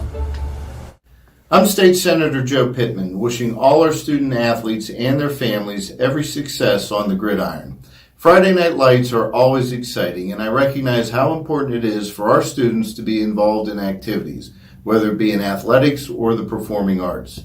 These have been challenging times, and I salute not only all of our students, but also all who guide them, on and off the gridiron. And I wish all of our hometown teams the best of luck this season. At IRMC, we have all of the necessary pieces in place to perform complex operations, including highly skilled and specially trained surgeons, their support team of experts, and advanced technology like the Da Vinci robotic surgical system. As a result, patients spend less time in the hospital, recover faster, and get treated close to home. So there's no reason to puzzle over where you should get your surgical care. The answer is right here at IRMC. Berlin Brothers. Ream had 2 carries for 10 yards. Hay 1 for 1 yard. Page Prosser 9 carries, 39 yards. Harding had 1 carry, 0 yards. Modrak with 4 carries for 16. And Bluebaugh at 2 carries. He had 24 yards. Total of 19 rushing attempts, 90 yards on the ground. Through the air, 6 of 11 for 75 yards for Prosser, and that was for 2 TDs. Total of 30 offensive plays, 165 yards for Berlin Brothers. For Homer Center, Colin Troop, 8 carries, 24 yards. Landon Hill, 5 carries, 26, and a touchdown. Cole McAnally, 4 carries, 38 yards, and a touchdown. Walbeck had 1 carry for a yard. And Krajosik, 2 carries for that ill-fated jet sweep, minus 4 yards. Homer 20 rushing attempts, 85 yards, and 2 rushing TDs. Through the air, 3 of 10 for 62 yards for McAnally. 30 offensive plays, the same as Berlin. 147 yards for Homer Center. That's pretty close, and a very closely contested ball game as a result. 165 to 147, favoring Berlin. 13-12 Berlin by a point on the scoreboard. Hey, if you're watching tonight's game or listening, you want to drop us an email, you can send it to us at sports@wccsradio.com. sports@wccsradio.com. Let us know where you're watching or listening, maybe on the audio stream. We'd love to say hello to you. You don't even have to give us your last name. First name's good, but we'd love to know the town that you might be listening in. Again, the email address, sports@wccsradio.com. I want to say hello to Pat Yelichny. She may be watching or listening in the North Carolina area where she's lived for a long time. Her late husband, Jim Yelichny, was a wonderful guy. That was my first job. I was a petroleum transfer engineer. You pumped gas. Yes, I did. In beautiful downtown Good family, Coral. nice family. Knew them all very well. All right, and again, email us, sports@wccsradio.com. Maybe you have a question for Ward. We can have a Stump Ward segment. Oh, boy. That'd be pretty easy, wouldn't That wouldn't take much. Our ITT halftime report will continue. 13-12 Berlin over Homer Center on this Halloween weekend. Our studio engineer cranking up all of the great bumper music tonight, Halloween-themed. None other than Michael Burdick. Thank you, Michael. We'll check some out-of-town scores when we return on the WCCS Wildcat Football Network.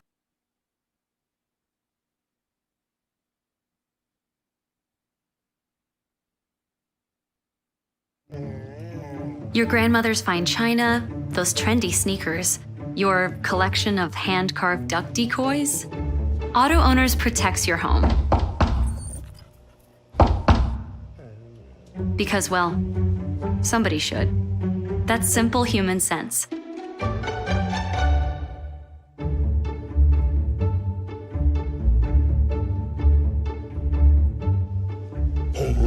Oh, now you do your job.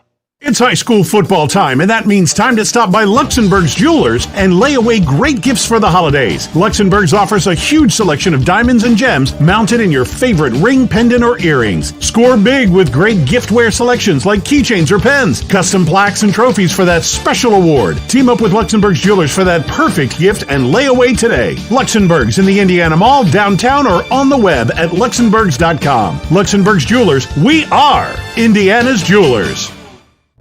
At IRMC, we have all of the necessary pieces in place to perform complex operations, including highly skilled and specially trained surgeons, their support team of experts, and advanced technology like the Da Vinci robotic surgical system. As a result, patients spend less time in the hospital, recover faster, and get treated close to home. So there's no reason to puzzle over where you should get your surgical care.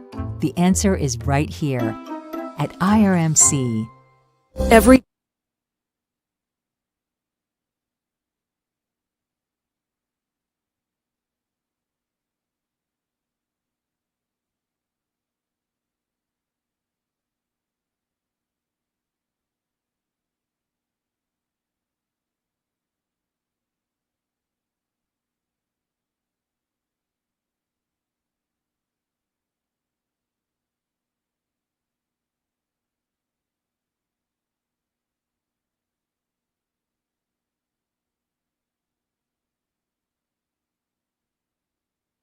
Scoreboard because we are set for the second half of action. Crossover weekend. Heritage Conference hosting here. Obviously, it's 13-12 Berlin over Homer Center in a battle of these 7-2 teams. Northern Cambria looking for their second win, leading Myersdale 14-0. Penns Manor 28-14 over Blacklick Valley. North Star Marion Center, wow, 30 in these conditions. Conemaugh Township trails Purchase Line 14-6. Big game for Purchase Line. They want to maintain home field advantage next week. River Valley leading Portage 14-6 now. Armstrong over Indiana 21, I think 14 is what Michael told me. Bedford 14, Bishop Guilfoyle 10. Why are we passing that score along? Because in the District 6 standings, if Homer Center wants to earn the potential of 2 home games after next week's bye, they need to finish in the top 2. Right now, Juniata Valley's leading 21-7 over Southern Huntington. They are number 1. Homer Center's second. If the Wildcats come back and win this game, they lock up home field advantage for the second and third rounds should they advance to the semifinals. However, if they lose and Bishop Guilfoyle wins, Bishop Guilfoyle will jump them. That's how big this game is. And also, so many scores we have on the side here. It's West Shamokin 21-13. Go figure, Ward. A couple weeks ago, it was like 62-18. Yeah, and one of the things I was just going to comment that since they've been doing these crossovers, the Heritage is pretty much dominated, especially in the lower games, and that's important. That's the ITT halftime report. Stay with us for the start of the second half. 13-12 Berlin Wildcats kick coverage team already heading to the field on the WCCS Wildcat Football Network.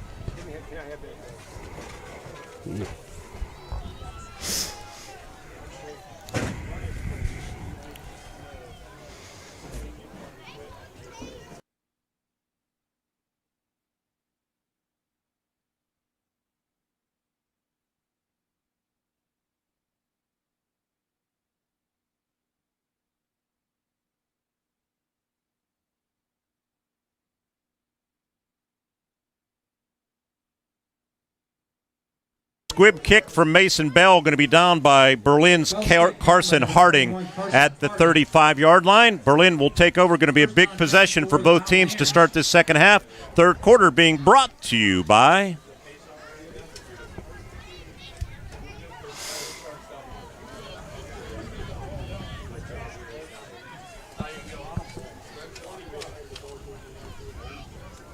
First down and 10 from the 35-yard Thank you, Pat Doherty, for sponsoring the third quarter.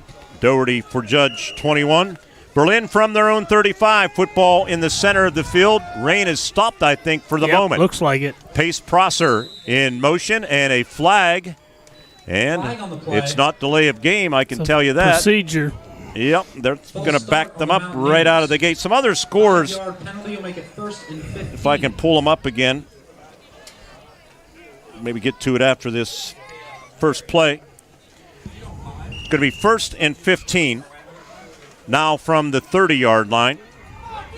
Twin receivers both ways. Now they send blue ball in motion near side. Prosser's going to keep it up the middle. Prosser has 5 yards back to the 35-yard line. Don't forget Appalachian Bowl tomorrow night on our video stream only. Just look for the link on any of our Facebook pages. Appalachian Bowl, Winburn and Cambria Heights. Gain of 5, Noah Henry on the tackle.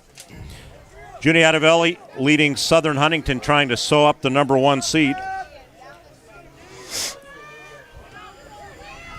Prosser looking to pass, throws an out pattern, has a receiver open, and Landon Hill drops that receiver after a 5-yard gain to the 40.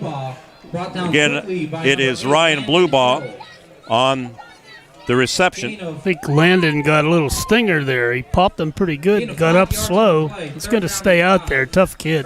Opening minute of the third quarter, 13-12 Berlin. Big play here for both teams. Wildcats defense would like to force a 3 and out. Again, Bluebaugh in motion, and there's a flag again. Illegal procedure is going to make it 3rd down and 10. Quickly to the out-of-town scoreboard. Bedford now leading Bishop Guilfoyle 21-10. Pass, that's a big couple penalties there. Those are drive killers. I say that all the time, but 5 yards really takes them out. Bedford now 21, Bishop Guilfoyle 10. Big game for Homer Center.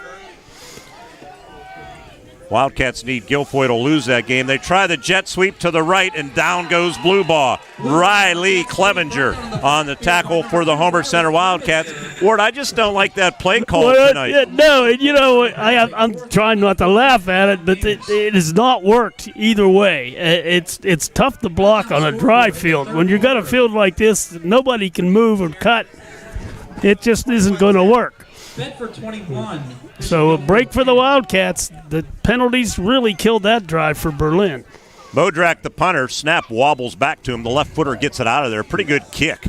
Good rotation and fair catch called for by Michael Krajosik at the 36-yard line. A lot can happen to kids after hours and not just on the gridiron. Fevers, falls, bumps, and bruises. If your child or teen needs care and your doctor's office is closed, IRMC at Chestnut Ridge is open. Weekdays and weekends from 8 to 8. Since 2009, IRMC at Chestnut Ridge. Old Route 22 in Blairsville. Get in, get out, get better. 32-yard punt, no return. Good job by Mike Krajosik there, fair catching that ball. We saw what could happen when Berlin let the ball bounce in the first half here. They lost 20 yards on that. Pitt, Miami tomorrow, noon right here.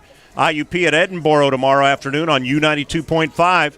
Wildcats send troop in motion out of the backfield, but they hand it off to Walbeck up the middle. And Justin, a rare carry, has 2 yards to the 39-yard line. Number 10, Aiden Ream on the stop for. On the tackle for the Berlin Brothers Valley Mountaineers was outside linebacker Aiden Ream, a sophomore, 5'11", 160. Their secondary, junior, sophomore, senior. Linebackers, a pair of seniors, a sophomore and a junior. Up front, they're senior heavy, but they do have a couple of juniors. 2nd down and 8 from the 39 of Homer Center, and Cole McAnulty shotgun snap underneath. The defender fell. Pass complete to Krajosik, who tries making a move. They're going to stop him shy of that lead chain across the way in front of the Berlin bench. It's too bad that didn't go for more because the defender fell down. Michael, I think, just needs to head north as we look at it on the replay monitor, and he allowed Blue Ball, I guess it was, to recover from falling down. And he did a nice job of recovering quickly enough that Michael really didn't see any kind of a gap to run to. No, but it should have been a first down. Should have ran to the north. stick. You run to the stick. That's an old cardinal rule in that. Left boundary is Anthony Rowland. Ball on the right hash. Wide side of the field toward the Wildcat bench, and Cole McAnulty going to hand it off up the middle, and cradling that ball for a first down is Justin Walbeck as he powers his way from the 46-yard line to the Berlin 49 for 5. Getting difficult to read these numbers. Boy, coaching staff doing a nice job of keeping those backs fresh. They're rotating them all now. That's going to wear on a defense if they can continue to get a little gaps there. Grant Mathias credited with that tackle.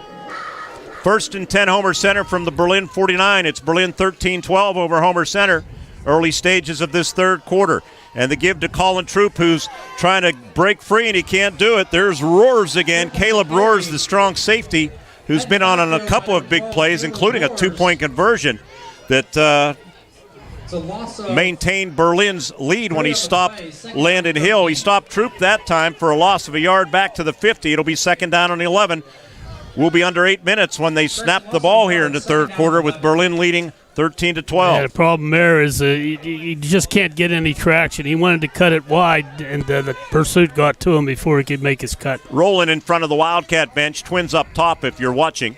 Snap a little bit low, pressure coming. Cole doesn't fill it, but he gets rid of the ball, and it's incomplete. Intended for Michael Krajosik, I guess, and he was lucky because bearing down was Nick Gerber. He may have felt that pressure. That pass was not well thrown. Gerber got right by Bentz, and that time Isaiah didn't move the feet, and he got beat, and it's incomplete. Fortunately for Homer Center, it wasn't worse than that. So it's going to be 3rd down and 11. Homer Center entering the game 50 of 106 on 3rd down attempts for 47%. Quick stats brought to you by First Commonwealth Bank. Motion man Zenizak heads toward the right boundary. Cole McAnulty looking to pass, looking to maybe set up the screen. He fumbled the football. It slipped out of his hand. It's going to be a turnover. Greg Page saying that's incomplete. The referee disagrees. And we'll get a replay on it, but it's going to be Berlin ball at the 38-yard line. Ward, let's take a gander here on the replay screen.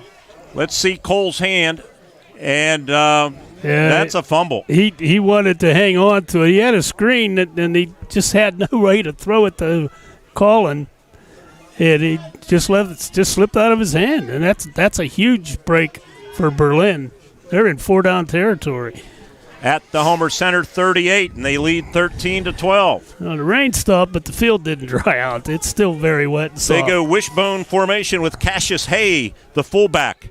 They fake it to him and wanting to throw, and there's a duck, and it's still going to be caught somehow. No, it's dropped on the far side of the field by Blue Ball.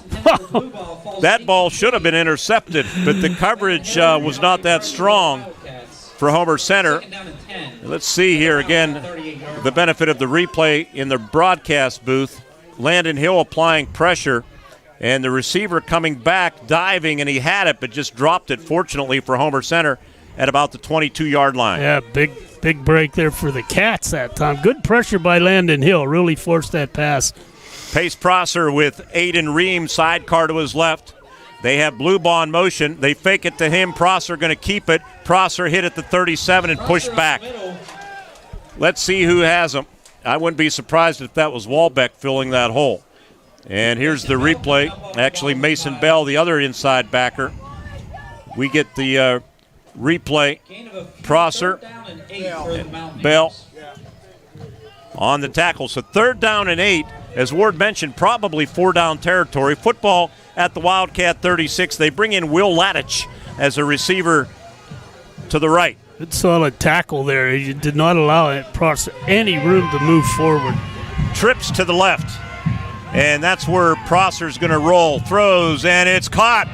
And it's 1st down yardage for the Mountaineers to the 25-yard line. Beautiful catch there by Blue Ball.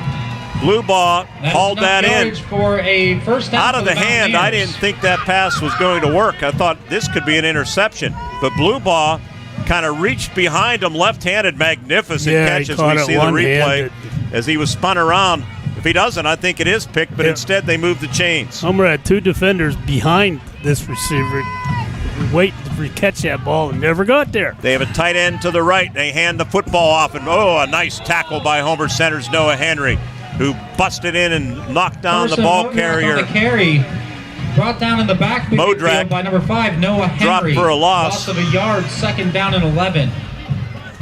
Noah, 26.5 tackles coming in. There's a TFL for Noah. It'll be 2nd down and 11. Halfway through this third quarter, it's 13-12 Berlin.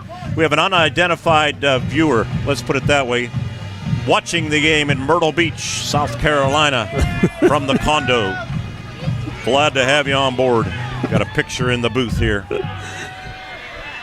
2nd down and 11. Twins both ways. Prosser, good protection, pump fake, and he's hit, and he's going to be sacked by Isaiah Benson, Vinny Taglietti. By number 66, Isaiah Benz. Down he goes back at the 33-yard line. And it's going to set up 3rd down and about 17 to go. Be 3rd down and Henry first. 17. Landon Hill actually turned him right into. Actually, Noah Henry. Noah Henry. Was that Noah? Yeah, it was Noah Henry. My bad. So 3rd down and about 17 to go from the Wildcat 33. Big play there, huh? 13-12 Berlin. They empty the backfield, taking the shotgun snap. Prosser throws over the middle, and it's deflected around, intercepted on the deflection by Rowland at the 10. Right sideline to the 30, 35, 40. Out over the 45-yard line, and he's tackled across the way on the deflection. Anthony Rowland has his 2nd interception of the night, and the Wildcats have the ball back with 5:01 remaining in the 3rd quarter. Again, their pressure is really causing Prosser to throw before he wants to, and I think this is Mason Bell. Let's watch here. For the Wildcats from their own 48-yard line. And there he came clean, yeah. Woo. Media timeout on the field. We have a media timeout. And the double deflection, and Rowland picked it up at the 16-yard line. 5:01 remaining in the 3rd quarter. IRMC High School Sports Night. It's 13-12 Berlin. Wildcat ball at their own 48 when we return on the WCCS Wildcat Football Network. In Indiana County football tradition is the Luther Ford. I'm running for judge because my story is like so many of yours. Born and raised here, I worked my way through college and law school. As a prosecutor, I'm tough. If you deal drugs, you go to jail. If you're a violent criminal, you go to jail. If you prey on children or seniors, you go to jail. I'm running for judge because we need someone with experience in protecting our community. I'm Gina Force, and I'm asking for your vote. Paid for by Gina Force for Judge. Hi, my name is Billy, and this is the bus that I take to school every day. It's a Smith bus.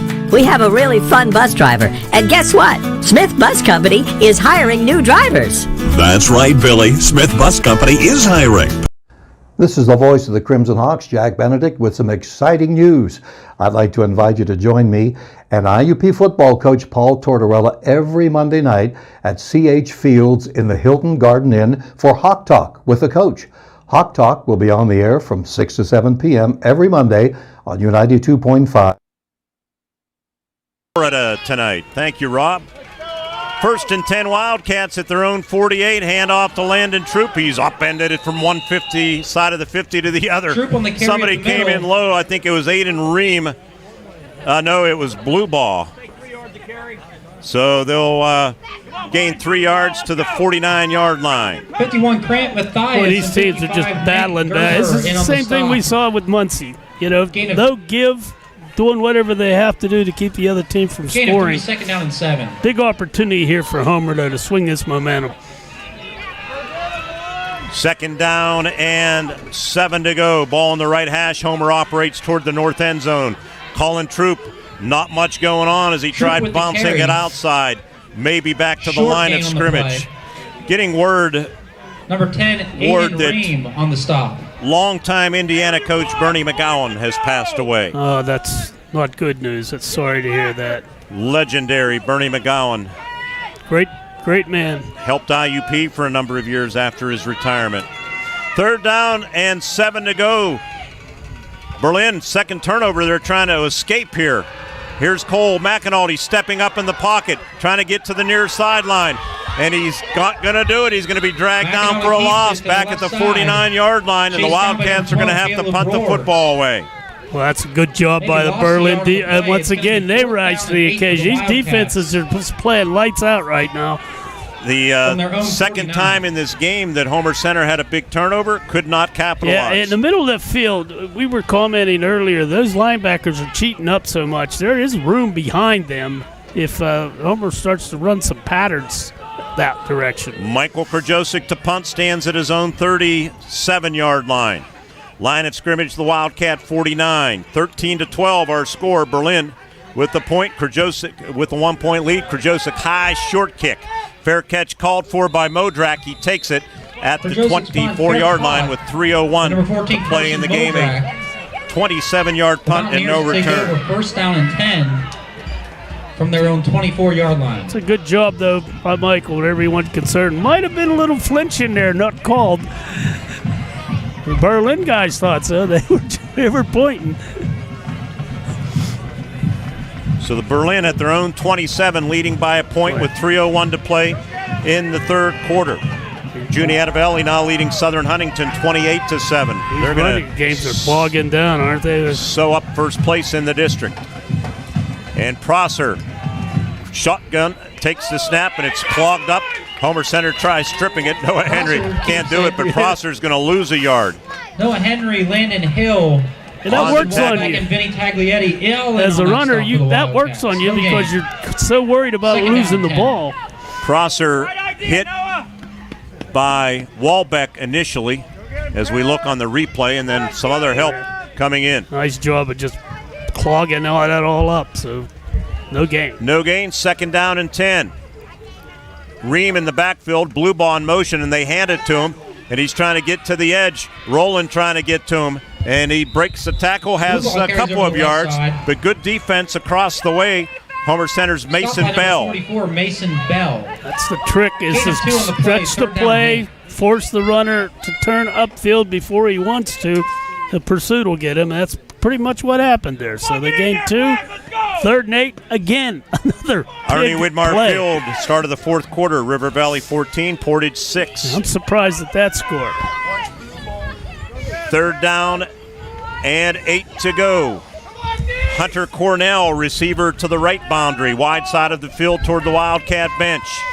And 3rd and 8, good protection this time. Throwing over the middle, receiver wide open, Modrak at the 30, 35, 40. Getting by a defender up the right sideline. Mason Bell finally forces him out of bounds at midfield, but that's going to be a 24-yard gain. That is a big gain out to midfield. On 3rd down and 8, they convert. Blown coverage set. He came across the field. Nobody picked him up. He was wide open. Prosser had enough time there to find him, and that was a big play for Berlin. They were going to have to kick that. 24-yard gain. Ball on the right hash now. And the give, and with the football, it is Harding. 1 yard to the Wildcat 49-yard line. Taglietti in on the Vinny stop. Taglietti on the stop for the Homer Center Wildcats. With 80 seconds left in this third quarter, it'll be 2nd down and 9. Berlin leading as we flip the Mistretta meter, 13-12. From our S&T Bank broadcast booth, from the gridiron to the classroom, S&T Bank has you covered. They have Cornell lining up as an H-back. Wingman to the right, blue ball. They fake it to him, and Prosser wants to keep it. Prosser fighting for yardage, gets to the 45-yard line. Mason Bell, Justin Walbeck. Bell and Justin Walbeck in on the stop for the Stop Wildcats. him at the 45, gain of 4. It'll be 3rd down and 5 with 40 seconds left. They will have to run another play. 38 on the game clock, 30 on the play clock. Cats need to stop here, force a decision by Berlin, whether they want to keep the ball or punt it away. Modrak, flanker to the left. Aiden Ream in the backfield. They put blue ball in motion behind the formation, and it's an option left. They pitch it to blue ball. Blue ball breaks one tackle. Justin Walbeck says you're not breaking a second. It'll be a loss of a half yard. It'll be 4th down, 5.5 on the final play of the third quarter. Thank you, Pat Doherty for Judge. 21 for sponsoring the third. And at the end Neither of the team third scores in the third quarter. We head to the fourth on an Indiana Regional Medical Center High School Sports Night. Berlin Mountaineers 13 and the Homer Center Wildcats 12. And you're listening to it right here on the WCCS Wildcat Radio and Video Network.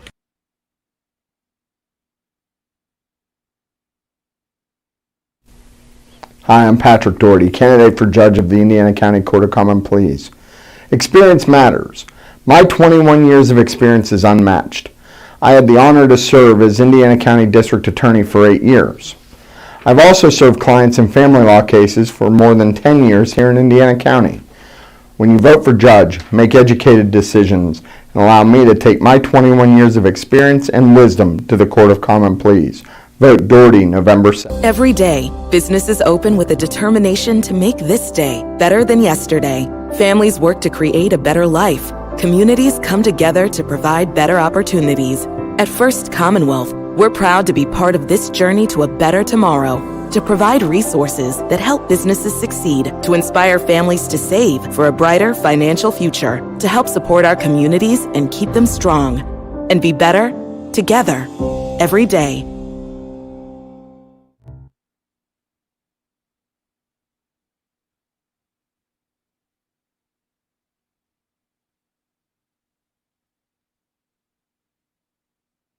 Not going to take any chances. They're going to punt here. Better watch your fake, though. You never know. Snap. Back to Modrak. The left-footer line drive kick should be returnable, but Michael Krajosik has to bounce on it after fumbling it and kicking it around a little bit at the 18-yard line. That's a tough one for Michael. Yeah, good job knocking that down. That last series there, Roland really made a nice play coming up on that option. He slowed it down, that allowed the pursuit to get there, and that was a big play on his part. 27-yard punt. Homer's got to get their offense in gear here. I mean, they need one good, solid drive. Defense is playing well enough, but they've got to get that score somehow. Ball at the 18-yard line. Little swing pass out to Colin Troop might get him in the open field, and we could see something. We'll see if they want to try that. In the backfield, it is Troop, right? Or is that Hill? Can't tell. It's Troop. McAnulty looking to throw, going to throw deep. That's going to be incomplete. Overthrew Anthony Rowland, so the Wildcats will have second and 10. Pass intended for Rowland. Bedford leading Bishop Guilfoyle 21-10. Bedford Bison 8-1. For the Mountaineers. Bellwood Annis 25, Claysburg Kimmel 8. Penns Manor leading Blacklick Valley 35-14. Richland 38-0 over Central Cambria. Moshannon Valley 29, Everett 7. Penns Valley 33-0 over Glendale. Second down and 10. Wildcats at their own 18-yard line. Krajosik receiver to the right. They hand it off to Troop. Troop trying to pick his way for yardage. Going to get over the 20 and not much more, maybe to the 22. As Berlin's on the carry. Defense has been pretty stout here tonight. Very good, yeah. They just can't get to that second level. They only allow 15.4 points a game. No other stats were provided. We tried. It'll be third down and 5. Grant Pretty good Mathias job in by the pile to stop for the Mountaineers. 3rd and 5 for the Wildcats. Croup. Pretty good running to get 5 on that. Matthias credited with the tackle. Is he out there, though? I'm trying to Tom see and Ed Anderson out in Arizona tuning into this. Yep. Thank you, Tom, for watching. Third down and 5. Wildcats snap low. Cole handles it, rolls to his right, throws underneath, diving catch, clutch catch by Mason Bell. Number 44, Mason Bell. Big third down conversion for Homer Center. How do you know that's Mason Bell? Well, he come down in the mud here, covered up his entire back number. That's how I know. There's no number on him. Great catch. What a clutch catch. A nice pass, too. Let's give Cole some credit there. Put it right on the money. Yeah, he had to handle a bad snap there. So from the 31, new life for Homer Center, trailing by a point. They hand it off to Troop, who bobbled that ball. That handoff, I think, a little bit high. Very much so. And on the tackle, was that Corey Gerber? Jose on the stop for the Jose it was. Corey Jose. About 4 yards there. Gain of 4, 2nd down and 6. Received a nice email from a gentleman by the name of Sam Gary. Hello from the Gary family. We are new to Homer City. This has been our first year as Wildcat fans. We love the broadcast, and we have not missed watching a game. Sam, Elena, and our future Wildcats, Dawson and Haven. Oh, Cole, was that a bad snap? I was looking down reading, and he just throws the ball into the ground. Good decision by Cole to spike it. And Mason Bell was in the area on the near sideline, so it'll be 3rd down and 7 to go for Homer Center. Good play by McAnally. We look at the replay. Good presence of mind as Cole realized he was going to be sacked as he booted near sideline and unloaded the football. So just shy of the 35, Wildcats faced with a 3rd down and 7. They had a 3rd down and 5 moments ago and completed a pass to Bell. Yeah, he was wise. He saw Bell open, but he couldn't make that pass with the coverage. Right now it's Noah Henry, tight end right. And Noah out into this formation, throwing, and it's diving attempt just off the fingertips of Anthony Rowland at the 30. He almost hauled that in as he was going down. He just a little bit too far, falls incomplete. Parallel with the ground, outstretched arms and fingertips as we look on our replay monitor in the booth, and it was that close at the 33-yard line of the Mountaineers, but instead the Wildcats send out the punt team. Hard to hold on to a pass like that. In just these a great conditions. job. Yep. Critical snap here from Riley Clevenger, and Krajosic stands at his own 22. Good snap, little low, but handled by Krajosic. Fair catch called for by Modraki. Fumbles a football. Wildcats can't get to it. It's recovered by Berlin as it kicked away 6 or 8 yards, and I think it was Adam Ream who jumped on it. Number 10. Yep, that's who it was. And Wildcats only had one guy near it, so that Ream was on the recovery. 34-yard punt. That was Dan Jones, the freshman. Just couldn't get to it. With 9:42 remaining, Mountaineers 13. Boy, those are the kind of Wildcats things you got to have now. Homer's offense is sputtering those. They need to, they might want to consider getting away from those deep passes when they're trying to get a first down. I mean, yeah, they're almost completing them. Yeah, I don't know why they keep going back to that. Field's got to be open in the middle there. 1st and 10 from their own 31. There's a fumble on the ground. Let's see who has this one. Did Berlin get this one back? Evidently they did based on the reaction of Justin Walbeck, but they're going to lose a couple. So Berlin's put it on the turf a couple of times. Prosser, as we look at our video replay, and the exchange not clean, and immediately onto the ground, but I'm not sure who recovered it for Berlin. But it's 2nd down and 12, 9-12 to play in the football game. 13-12 Berlin, that was the lead they had at the half. Blue ball in motion. Prosser's going to keep it up the middle. Has positive yardage up to about the 32. For Homer Center, up off the bottom of the pile. He's had a good game tonight, Vinny Taglietti. But it's going to be 3rd down and 8. Talking about the Homer's offense struggling, but Berlin's in the same boat. You know what? Let's give credit to where it belongs. Defenses are playing very well. Cody Kimmel in the game as a receiver. He caught the touchdown pass that gave Berlin the lead in the second quarter. It's 13-12 Mountaineers. They send Blue ball in motion and flood the right side, and Prosser rolls to his right. Throwing on the run, and it is caught for a first down. Up over the 40 to the 42-yard line. Completed. Let's see who has that football. These jerseys are so muddy right now. But they moved the chains on 3rd down. The pass completed to Blue ball. It was Blue ball, yep. And Justin Walbeck just couldn't get there. Again, they're getting behind Homer's linebackers. The same thing we're talking about Homer's receivers to be able to do, but they haven't tried that much. So now clock slowly becoming the enemy of Homer Center. Yeah, that's a big first down. They're going to burn some more clock on that. Prosser takes the direct snap. He's going to keep a little stutter step running and has yardage to about the 45, maybe the 46. We'll see where they spot the football. Let's see. Look like Taglietti on the ball. Vinny Taglietti being announced by Chris Garatano. Chris Garatano, the public address announcer. But second down and So 7. still looking for the Football winner of the just at 50-50 the ticket. Last call, 464. Another first over the down 45. for Berlin. They'll be in 4-down 4-6-4-8-3-2. territory, and that doesn't bode well for Homer. They're going to need some clock the way their offense is quick.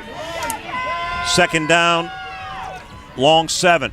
Prosser hands it off. Modrak, I think it is, and boy, Modrak goes down. Michael Yount smothering him. It's Aiden Ream, number 10 on the carry. Stop, loss in the backfield. There's a TFL for Mike Yount, loss of about 3. It'll be down and 10. third down and 10 as we move under 7 minutes to play in the Coach football Bill game, 50-50 with Berlin ticket leading in about 2 13 minutes to if we 12. do not have a winner. Junie Atavelli now leading Southern Huntington 27 to 7. They're making 35 to 7 as I have the game on live on the iPad. 27-10 Bedford over Guilfoyle. So that's good news for Homer Center. Timeout going to be called. Timeout's brought to you all night long by Luxembourg Jewelers. Great gift ideas for the holidays or any occasion. Available at luxembourgs.com. Indiana Regional Medical Center High School Sports Night coverage continues. 6:39 to play. 13-12 Berlin on the WCCS Wildcat Football Network.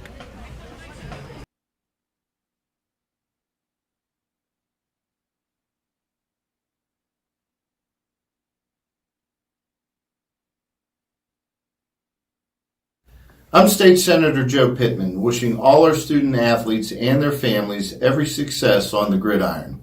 Friday night lights are always exciting, and I recognize how important it is for our students to be involved in activities, whether it be in athletics or the performing arts. These have been challenging times, and I salute not only all of our students, but also all who guide them, on and off the gridiron. And I wish all of our hometown teams the best of luck this season. At IRMC, we have all of the necessary pieces in place to perform complex operations, including highly skilled and specially trained surgeons, their support team of experts, and advanced technology like the Da Vinci robotic surgical system. As a result, patients spend less time in the hospital, recover faster, and get treated close to home. So there's no reason to puzzle over where you should get your surgical care. The answer is right here at IRMC. For the Wildcat defense to get off the field. Third down and 10. Berlin from their own 43. Sidecar to the left of Prosser. Protector. Prosser throwing out, incomplete. Underthrew his receiver big time that time. And here comes the Mountaineer punt team. Yeah, there was a blitz going up the middle. I'm trying to see here on the replay who that was. But that caused Prosser to rush his pass and threw it low. Landon Hill. What you don't want to do is slide in the punter going for a block here on these conditions. You're ripe. You're really vulnerable to that. Punting is Modrak. Krajosic, the lone return man, stands at his own 30-yard line. Snap wobbles back, and they get it away. It's a pretty good kick away from Krajosic, and it's going to take a bounce toward the far sideline, and the Wildcats are going to start deep in their own territory at their own 20. When we return, they trail 13-12 on the WCCS Wildcat Football Network.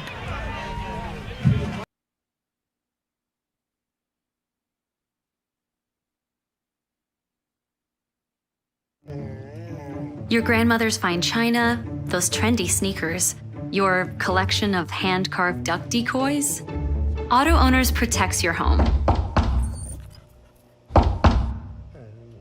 Because, well, somebody should. That's simple human sense.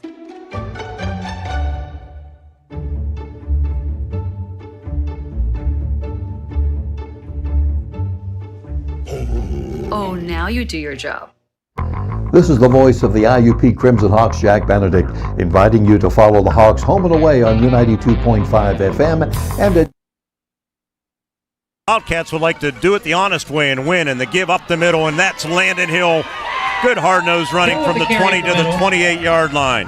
On the tackle, it was Caleb Roars, the strong safety, but a gain of 8. It'll be second down and 2. We'll be under the halfway point of this fourth quarter when the Wildcats snap the ball. We're at exactly 6 minutes right now, and it's 13-12 Berlin. Probably going to need to do it on this drive, Mark. Nice gap there for Hill to run through finally. Tagliating and Yount on the right side, and Cole looking to pass. Going to throw deep again for Krajosic. It's out there and incomplete. And you McEnroe's put pass yourself, intended for well, it's Joseph. 3rd and 2. Blue ball on the coverage. I just don't understand Ball's incomplete. Second why down they're and 2. so Third down and insistent 2. And with Berlin the deep knows ball. it. Berlin knows they like to run those, so they're covering down. They're giving up ground, so you just go and then make an L break. Ward, in these across conditions, the middle. particularly because you have to respect the speed, the underneath patterns are going to be They there gotta even be. more Yeah, than they always are. But Homer Center continues with what I call the Chuck a Luck offense, where you chuck it downfield and you hope for some luck. 3rd down and 2, and Cole hands it off to Landon Hill, and they have Landon. He's trying to keep the legs moving, and he does. Hill with the carry. And it's going to be a Continue first to move down the for ball Homer forward. Center. Ball came loose late, but he was down. He still had it when he came up, so he's still trying to hand it First to and the Harding ref. in on the Boy, stop. that's all 4th down Landon there. Hill That's there. enough yards for Wildcat first down. Again, keeping those guys fresh, rotating them. This is the time of the game that really pays off. From the 32-yard line, the Wildcats with a fresh set of downs. Landon Hill, the sophomore in the backfield. Cole McAnulty from the shotgun, of course, with twins to the right. Takes the snap, throws underneath. It's caught. And a spinning move in the tackle made by Modrak on Anthony Rowland. But there's my point, Ward. He's wide open. You have to respect the speed. It's going to be a gain of 8 from the 32 to the 40. Point well taken. New 50-50 number. We've been New talking 50-50 about that. number. That was one of the keys. The short passes. Let the 4-6-3, receivers make the big gains. 0-8-0. 2nd down and a deuce from the 40 with 5 minutes to play in the game. Berlin by a point. Cole McAnulty, handoff to Hill. They drag him down from behind. No gain. Outstanding defensive play by that Matthias again. Grant Matthias with the stop. Matthias, it was iffy whether No he was gain going on to the play play, 3rd tonight. down and 2. But he was cleared this week, and he's played well. Came in behind the play to make that. Not an easy thing to do. He's playing right defensive end there. 3rd down and a deuce. Same line of scrimmage from the 40, ball in the center of the field. Cole McAnulty looking to throw, and it's an out pattern, and it was deflected, I think, at the line of scrimmage, or came out of his hand wrong. And now the Wildcats, I bet, will go for it from their own 40. Yeah, they almost have to. Ball's incomplete. Will bring up 4th down We'll see and if 2 this was from their own deflected as 40-yard we line. look at the replay monitor, and it was. McLucas, number 4, the left defensive end, got his paw up in the air. So big play here. Could be ball game for Homer Center. He had 2 receivers in the same area also, which might have been a missed assignment. So the Wildcats' O-line needs to come up big here too. The Wildcats going to load up the backfield with Justin Walbeck in the backfield. Pistol back is Hill. They hand it to him, and Landon, I don't know that he got there. I don't think he did. He's going to be stopped at the 41-yard line, and Berlin's going to take over on downs. Landon Hill stopped on 4th down. Unless they give him a favorable spot. They're going to measure, but it's short. Yeah, he's going to be short of that lead chain. So, timeout on the field. We'll come back with the measurement, but we're pretty sure Berlin has held and will take over. They lead 13-12 with 4:20 to play on an Indiana Regional Medical Center High School Sports Night on the WCCS Wildcat Football Network.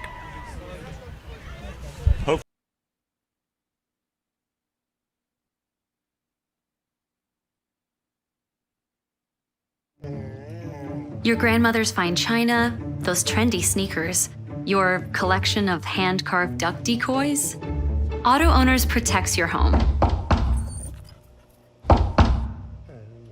Because, well, somebody should. That's simple human sense.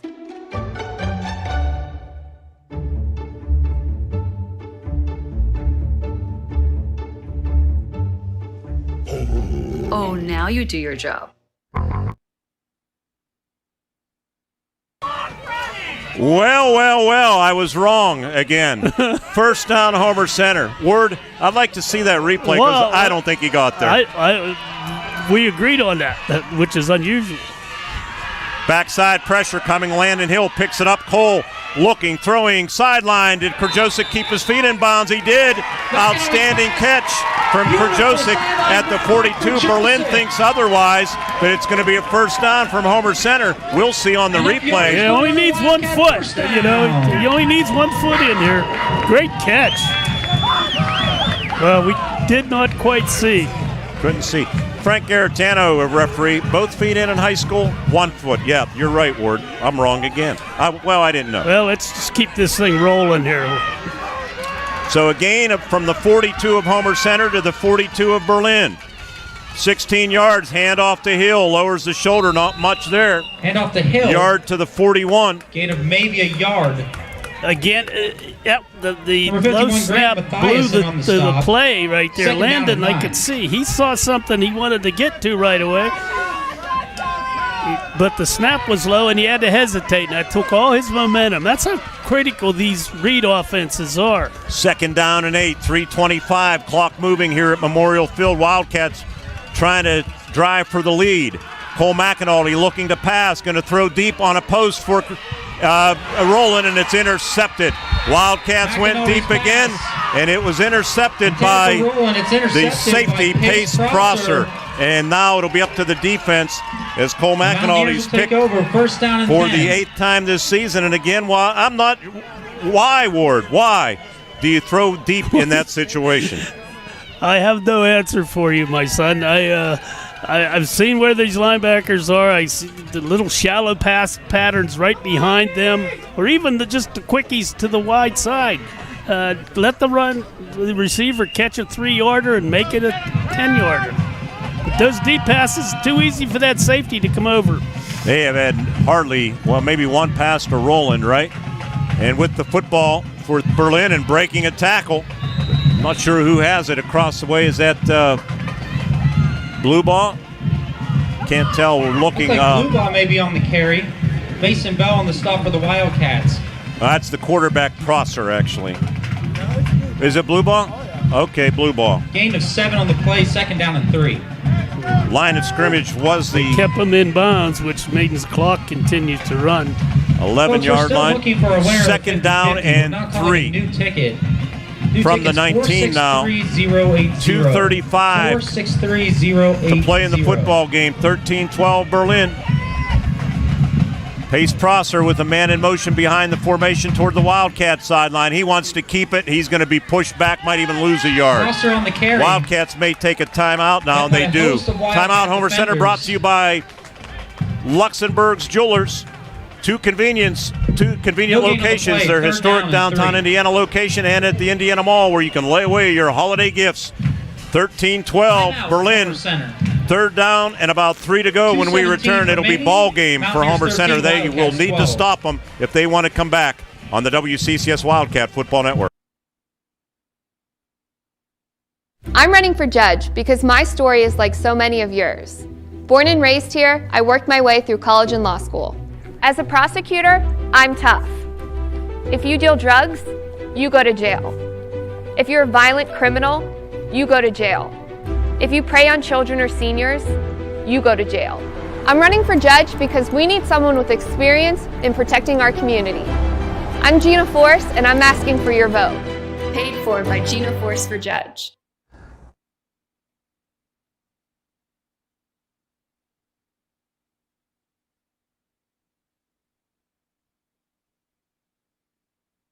At Memorial Field, Juniata Valley is going to be the number 1 seed in District 6. They lead Southern Huntington 35-7. I looked at the Williamsburg roster last weekend. Juniata Valley has 12 players that would have returned for Williamsburg. These co-ops and the way they treat them, I think that needs addressed by the PIAA. More importantly here, it's ball game time for Homer Center. 13-12, they trail 3rd down and 3. Berlin from their own 19. And Pace Prosser has Blue Ball in motion toward the Berlin sideline, and Prosser going to keep it. He's not going to make it, and Berlin's going to have to punt the football away as Homer Center takes a timeout. And of course, our timeout's brought to you by Luxembourg Jewelers. You can visit them online for great gift ideas for the holidays at luxembourgs.com. We're going to have a Berlin punt and a critical snap, by the way. When we return, it's 13-12 Berlin. Can the Wildcats make a dramatic comeback? We'll find out when we return on the WCCS Wildcat Football Network. Hi, I'm Patrick Doherty, candidate for judge of the Indiana County Court of Common Pleas.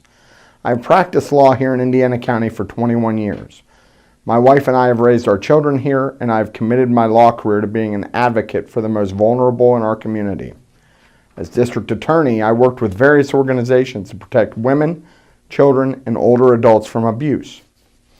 As your judge, I will remember that it is justice for all. Please vote Doherty on November 2nd.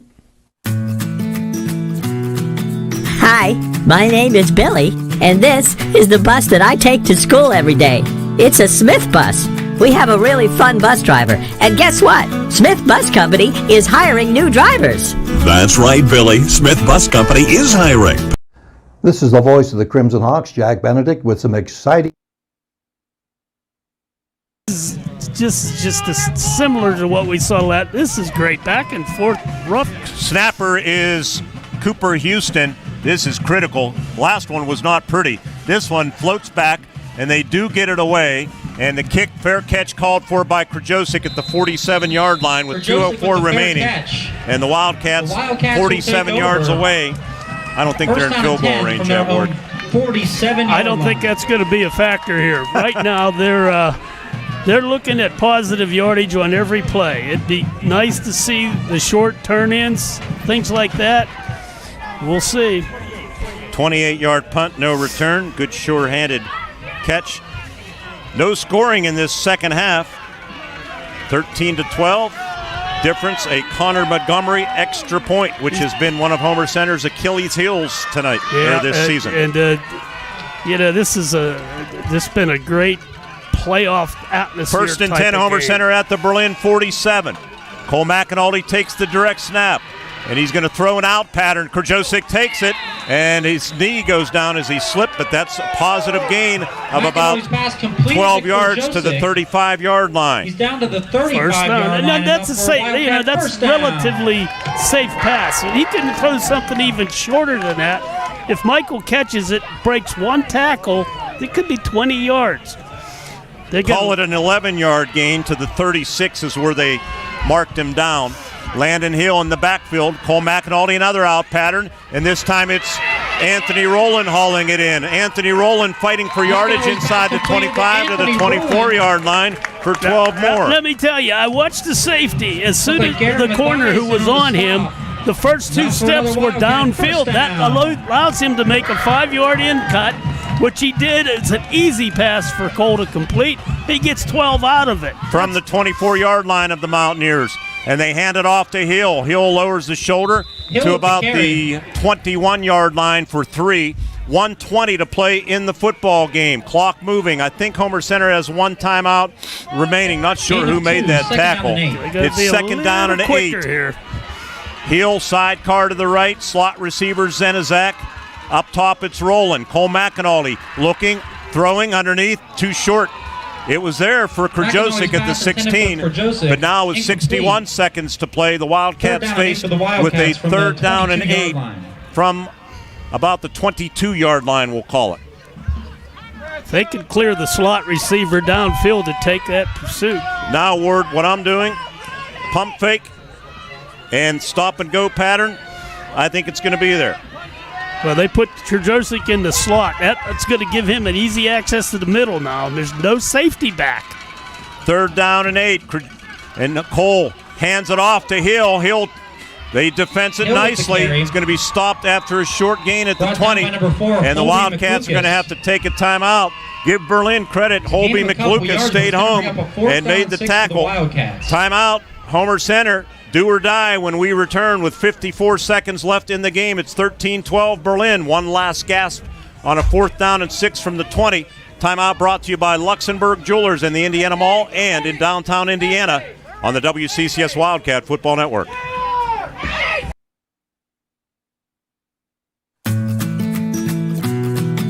Hi, my name is Billy, and this is the bus that I take to school every day. It's a Smith bus. We have a really fun bus driver, and guess what? Smith Bus Company is hiring new drivers. That's right, Billy. Smith Bus Company is hiring. This is the voice of the Crimson Hawks, Jack Benedict, with some exciting news. I'd like to invite you to join me and IUP football coach Paul Tortorella every Monday night at CH Fields in the Hilton Garden Inn for Hawk Talk with the coach. Hawk Talk will be on the air from 6 to 7 p.m. every Monday on U92.5 and video streamed as well. But the real key will be for IUP fans to stop by to meet the coach, staff, and team members, maybe even grab a beverage or dinner. Join us every Monday from 6 to 7 p.m. at CH Fields in the Hilton Garden Inn, Wayne Avenue in Indiana for Hawk Talk. 4th and 6 from the 20. Cole McAnulty takes the direct snap. Flushed out of the pocket. He's going to try to get to the edge. That's not going to work. He's going to be tackled and forced out of bounds. Not sure what that play call was, but it did not work at all. And Berlin's going to win this football game. There was one receiver there. They were hoping he'd take the defender with him so he could maybe sneak out into that flat area and get that first down.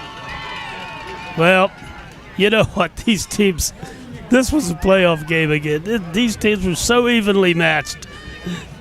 Berlin, keep in mind, they're a double-A team with 2 schools that helped them out a little bit in terms of an enrollment. They have 14 players from Rockwood, 2 players from Shanksville, Stony Creek. I wouldn't mind 16 pickup players. Taking a knee is Pace Prosser, and they'll have to do that one more time. You know, I always like to roll my quarterback when you got a short yardage situation. 5-6 yards is a short yardage situation. Roll them out, get a little separation from one of your 2 receivers you'd have over there, and try to hit them. Timeout going to be called, or what's the deal? I think a problem maybe with the play clock. So the Wildcats are going to suffer a second consecutive 1-point loss. Last week, 17-16. Tonight, 13-12. Probably the big problem, Mark, is the inconsistency they get offensively on the rushing game. That's what's really got them here, and they just haven't been able to consistently open holes for those backs, and it just came back to get them. They'll have to take one more knee, and that's what they do. Boy, there's got to be mutual respect here. Much like last week. I'm telling you. So yeah, Berlin painful. will be 8-2. Will bring an end to the game. And they will get Windber next weekend in the opening round of the District 5 playoffs. The Homer Center Wildcats dropped their second in a row. They finished the regular season 7-3. Greg Page will be joining us on our first Commonwealth Bank postgame show. We'll have highlights when we return, and we'll take a look at the out-of-town scoreboard and try to figure out the District 6 standings, too, when we return. Final score here tonight, Berlin 13 and the Homer Center Wildcats 12, and you've been listening to it on the WCCS Wildcat Football Network.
to tonight's game, hovering around that 40% mark, I think, in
much as we rejoin you in our tight press box here at Memorial Field tonight. It was a busy night. The Wildcats fall for the second consecutive week by 1 point. Head coach Greg Page joining us. 13-12, Berlin wins it. Coach, I can't remember the last time Homer Center has lost 3 home games and back-to-back losses against 2 very good football teams.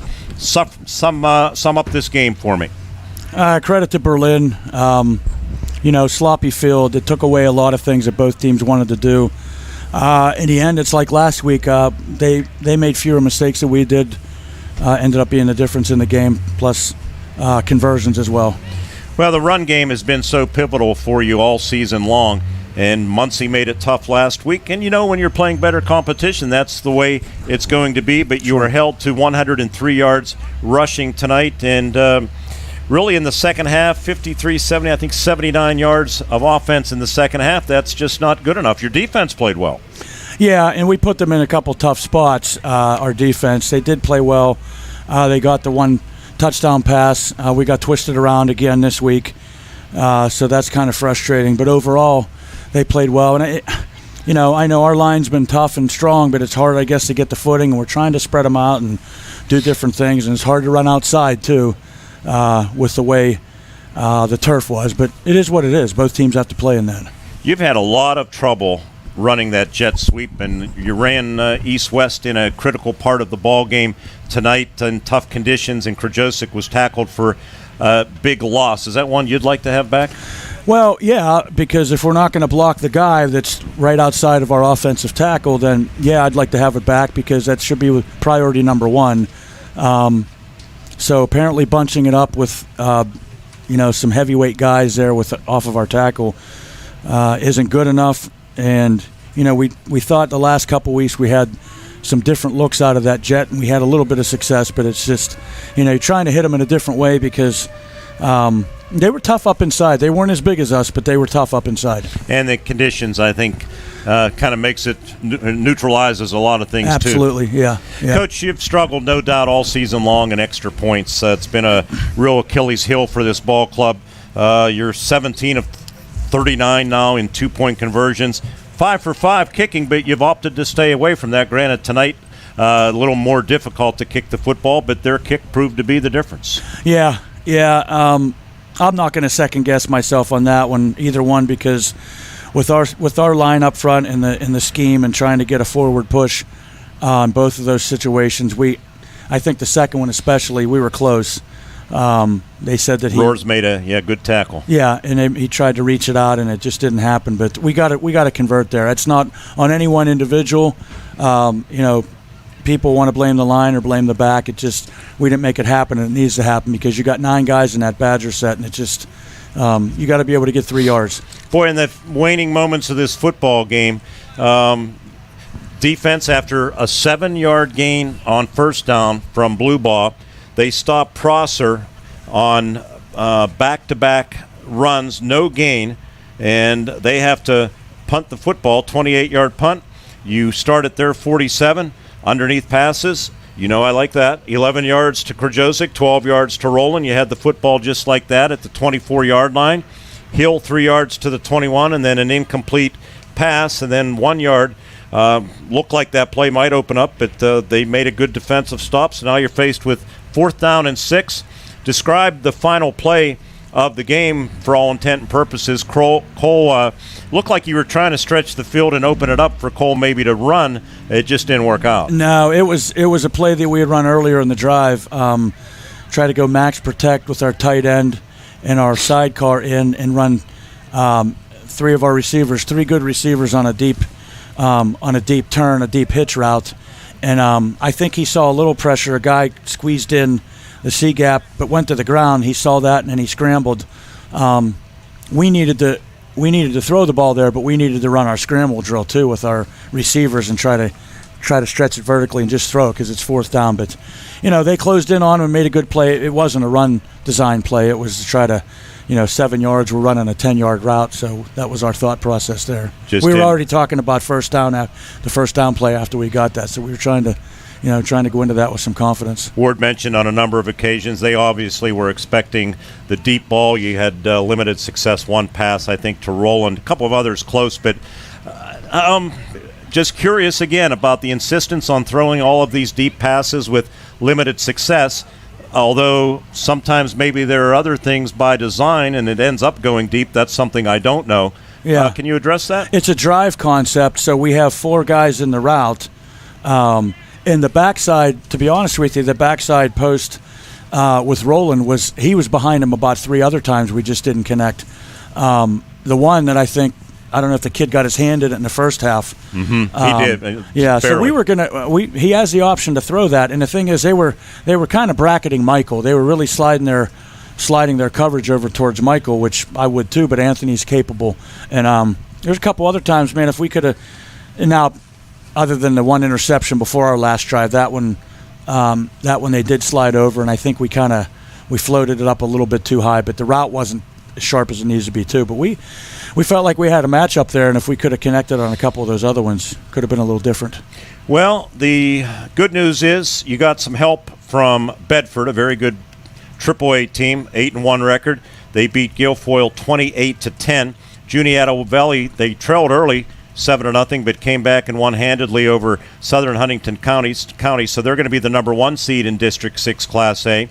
By virtue of Bishop Guilfoyle's loss, pretty sure you're going to stay at number 2, which obviously we knew coming in first round bye and second round home game. Third round now it appears if you can win that quarterfinal matchup, you'd be back at home. Fourth place, Portage, I'm not sure about power points. That's the one thing I don't have calculated. I can't imagine West Shamokin would have picked up enough power points to jump Portage, so I think they're going to be number 4. And West Shamokin... West Shamokin won? They were winning. I don't know if we got that on our out-of-town scoreboard sheet. They won? John Smathers, our digital here's manager. what I know about that. All right. They're 190 behind Portage. Well, yeah, this is projecting after the win, now, not counting power points. Okay, so they're 40 behind after the Conemaugh Valley 5 wins. Now, here's the thing. I don't know that they have enough. They can only get 4 other possible Heritage crossover wins, right? Right. So the 4 teams that they beat would have to win tonight in their crossovers to even tie. Yeah, I don't think that's Portage, happening. and then Portage is probably going to get a couple teams that they beat. Yep. Well, again, we're all crossing over, so. Yep. I think, just looking down, Glendale got thumped tonight. Who did they play? They played Penns Valley, and they lost huge. And I'm sure Claysburg lost to Bellwood. Purchase line, John, did you get that score with Conemaugh Township? As we continue on our first Commonwealth Bank postgame show, Michael, you might want to cut this for Coach's Corner. At 14-12, and the purchase line over Conemaugh Township. So purchase line will jump to at least 640, which would move them up, and it should give them jump these guys, right? Yeah, it should give them a home game. In that first round next weekend, because Claysburg Kimmel lost, so they'll stay at 540. Conemaugh Valley lost, they'll stay at 610. Again, if some of the teams they beat also win this weekend, that might give them a few more. Well, we already know these teams lost. Conemaugh right, Valley. But I'm saying if like a team that Glendale beat earlier, if that team wins, they get additional 10 points for power points. Right. You see what I mean? So that's what we don't really know. Glendale will stay at 6:30 though with their loss tonight to Penns Valley. Yeah. So, but what I mean is, let's say Glendale beat West Branch, and if West Branch would have won, right, they get more. They get another 10. So in and essence, West Branch lost. Okay, they're not going to get too many more. So it could be the PL leapfrogged a little bit. Penns Manor won, so they'll pick up their 4th win and 500 points. So they're going to move up. We could go through it. I will later, but no use. Going to make for boring radio if we keep trying to figure this out, Coach. Yeah. But hey, you wanted to go into the break on a high note. The reality is you go into the break and we'll have to regroup back-to-back losses. 2 tight games that could have gone either way. You could, ifs, ands, and buts. You could be 9-1. The reality is it's still a solid regular season at 7-3. Yeah, and here's what I told our kids. I mean, they're mad. I mean, I don't know who they're mad at. I mean, maybe I think at times we lost our poise a little tonight, and we're just kind of, we're getting flustered. But I told them, I said, now's the time we're going to hit reset. We're not doing anything till Wednesday. Take the weekend, take the beginning of the week, come into school, you get to go home, and relax. And we come in Wednesday and Thursday, get a couple solid days of fundamentals, shorter practices there. Then they get another little break. We got the time to heal up and press the reset button. That's what I told them I wanted them to do. Obviously, we don't want to go in with a loss, but hey, it is what it is. We still earned the right to be the number 2 seed. Now we got to come back. After that time period is over, forget about it and move on because it's a brand new season. Everybody's 0-0, right? So that's what we have to. That's the way we have to look at it. And you have it set up at the friendly confines of Memorial Field, where you've never lost a home playoff game. You always remind me of that. So, it's one at a time. Take one at a time. Thanks, Coach, for coming up. Thank you, guys. All right, head coach Greg Page of the Homer Center Wildcats. Second consecutive 1-point loss for his ball club. 2 stingers where they played well enough to win, but came up a little bit short on both occasions to Muncie, and tonight in a battle here against the Class 2A Berlin Brothers Valley Mountaineers. Ward Hilliard will check the stats, and we'll wrap things up when we continue. Berlin 13, Homer Center 12 on the WCCS Wildcat Football Network. I'll see you guys. See you, Coach. Oh, gee.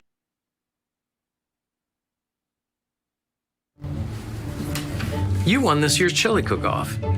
Our girls played in the softball finals last spring. You're not just another policyholder to us. We remember your name. Hi, Cheryl. He remembered my name. Because it's your name. That's simple human sense.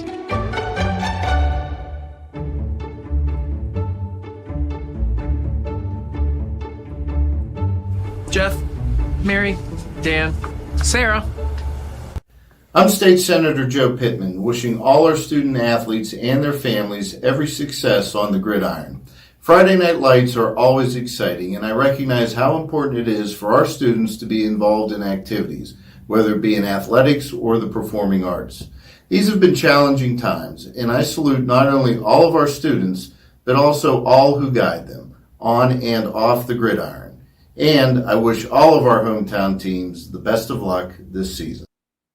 At IRMC, we have all of the necessary pieces in place to perform complex operations, including highly skilled and specially trained surgeons, their support team of experts, and advanced technology like the Da Vinci robotic surgical system. As a result, patients spend less time in the hospital, recover faster, and get treated close to home. So there's no reason to puzzle over where you should get your surgical care. The answer is right here at IRMC. Your grandmother's fine china, those trendy sneakers, your collection of hand-carved duck decoys. Auto Owners protects your home. Because, well, somebody should. That's simple human sense.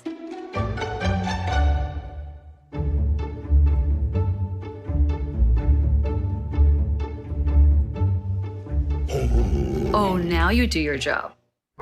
This is the voice of the IUP Crimson Hawks, Jack Benedict, inviting you to follow the Hawks home and away on U92.5 FM and at U92radio.com.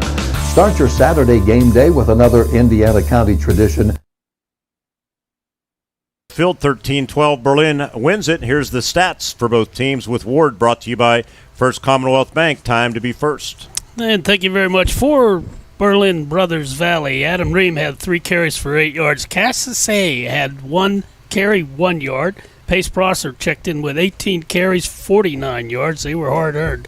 Harding had 2 carries for a yard. Modrak, 5 carries for 15 yards. Ryan Blubaugh had 6 carries, 28 yards. Total of 35 rushing attempts, 98 yards. Prosser was 10 of 18 through the air, 126 yards, 2 TDs and an intercept.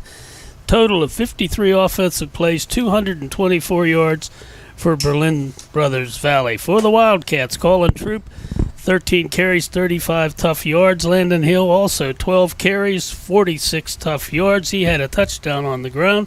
Cole McAnally, 7 carries, 17 yards, 1 rushing touchdown. Justin Walbeck, 3 carries for 9. Michael Krajosic, 2 for -4. Homer had 37 rushing attempts. They had 103 yards. I'm giggling because 35 for Berlin, 37 for Homer Center. For the air, McAnally, 9 of 25, 123 yards and an interception. 62 offensive plays for the Wildcats, 226 yards, 2 yards different. This was like last week with Muncie, incredibly close. And the game was incredibly close, Mark. These are good training exercises for district playoffs, though. Well, Cole tonight with the 100-plus yards passing, he makes it 7 years in a row that Homer Center's had a quarterback that's thrown for over 1,000 yards. Jesse Baker back-to-back, and then back-to-back for Ben Schmidt. And now Cole in his inaugural season as a starter is over 1,000 for the year. So out-of-town scoreboard, we could give you a lot more, but on the crossover games, the scores that we have, and I was also trying to get a WPIAL score from Indiana from our studio engineer, Michael Burdig. He did send it via text, so let's look at that first. That's spooky for voice you. there. Armstrong defeats Indiana 42-22. Ooh. But Indiana will go to the playoffs, which is good news for good Brendan for them, yeah. Overdorf and his squad. Okay, crossover games. Northern Cambria 26, Myersdale 6. Penns Manor doubles up Blacklick Valley 42-21. Wow, shootout at Molino Stadium. Marion Center 44, North Star 42. Whoa. Purchase Line nips Conemaugh Township 14-12. River Valley finishes with the win, 21-6 over Portage. Likely going to go to Richland next week in the playoffs. Bedford, one other one here on the side. West Shamokin over Conemaugh Valley, 39-25. A couple weeks ago, it's 62-18 or whatever it was. Yeah, Conemaugh it's Valley turnaround, huh? And then a big one for Homer Center. Bedford AAA team beat Guilfoyle 28-10. Bedford is now 9-1, and Guilfoyle drops to 6-4, and that means Homer Center, with that loss, even with the Wildcats' loss, they're going to hang on barely to that second place situation in District 6 Class A. Got to win the first one in the quarterfinals to get to the semis, and I wouldn't be surprised. When's the last time the Bishop Guilfoyle Marauders came to Memorial Field? I'll have it for you. Stay tuned. I'm sure you will. All right, so that's going to do it for here. We'd like to thank our entire crew. We had a tight box here tonight. Lots of people in here. Looked like a family reunion. Somerset radio station had so many people that probably shouldn't have been in here. Yeah, hopefully they can get that fixed for the playoffs. But enough moaning about that.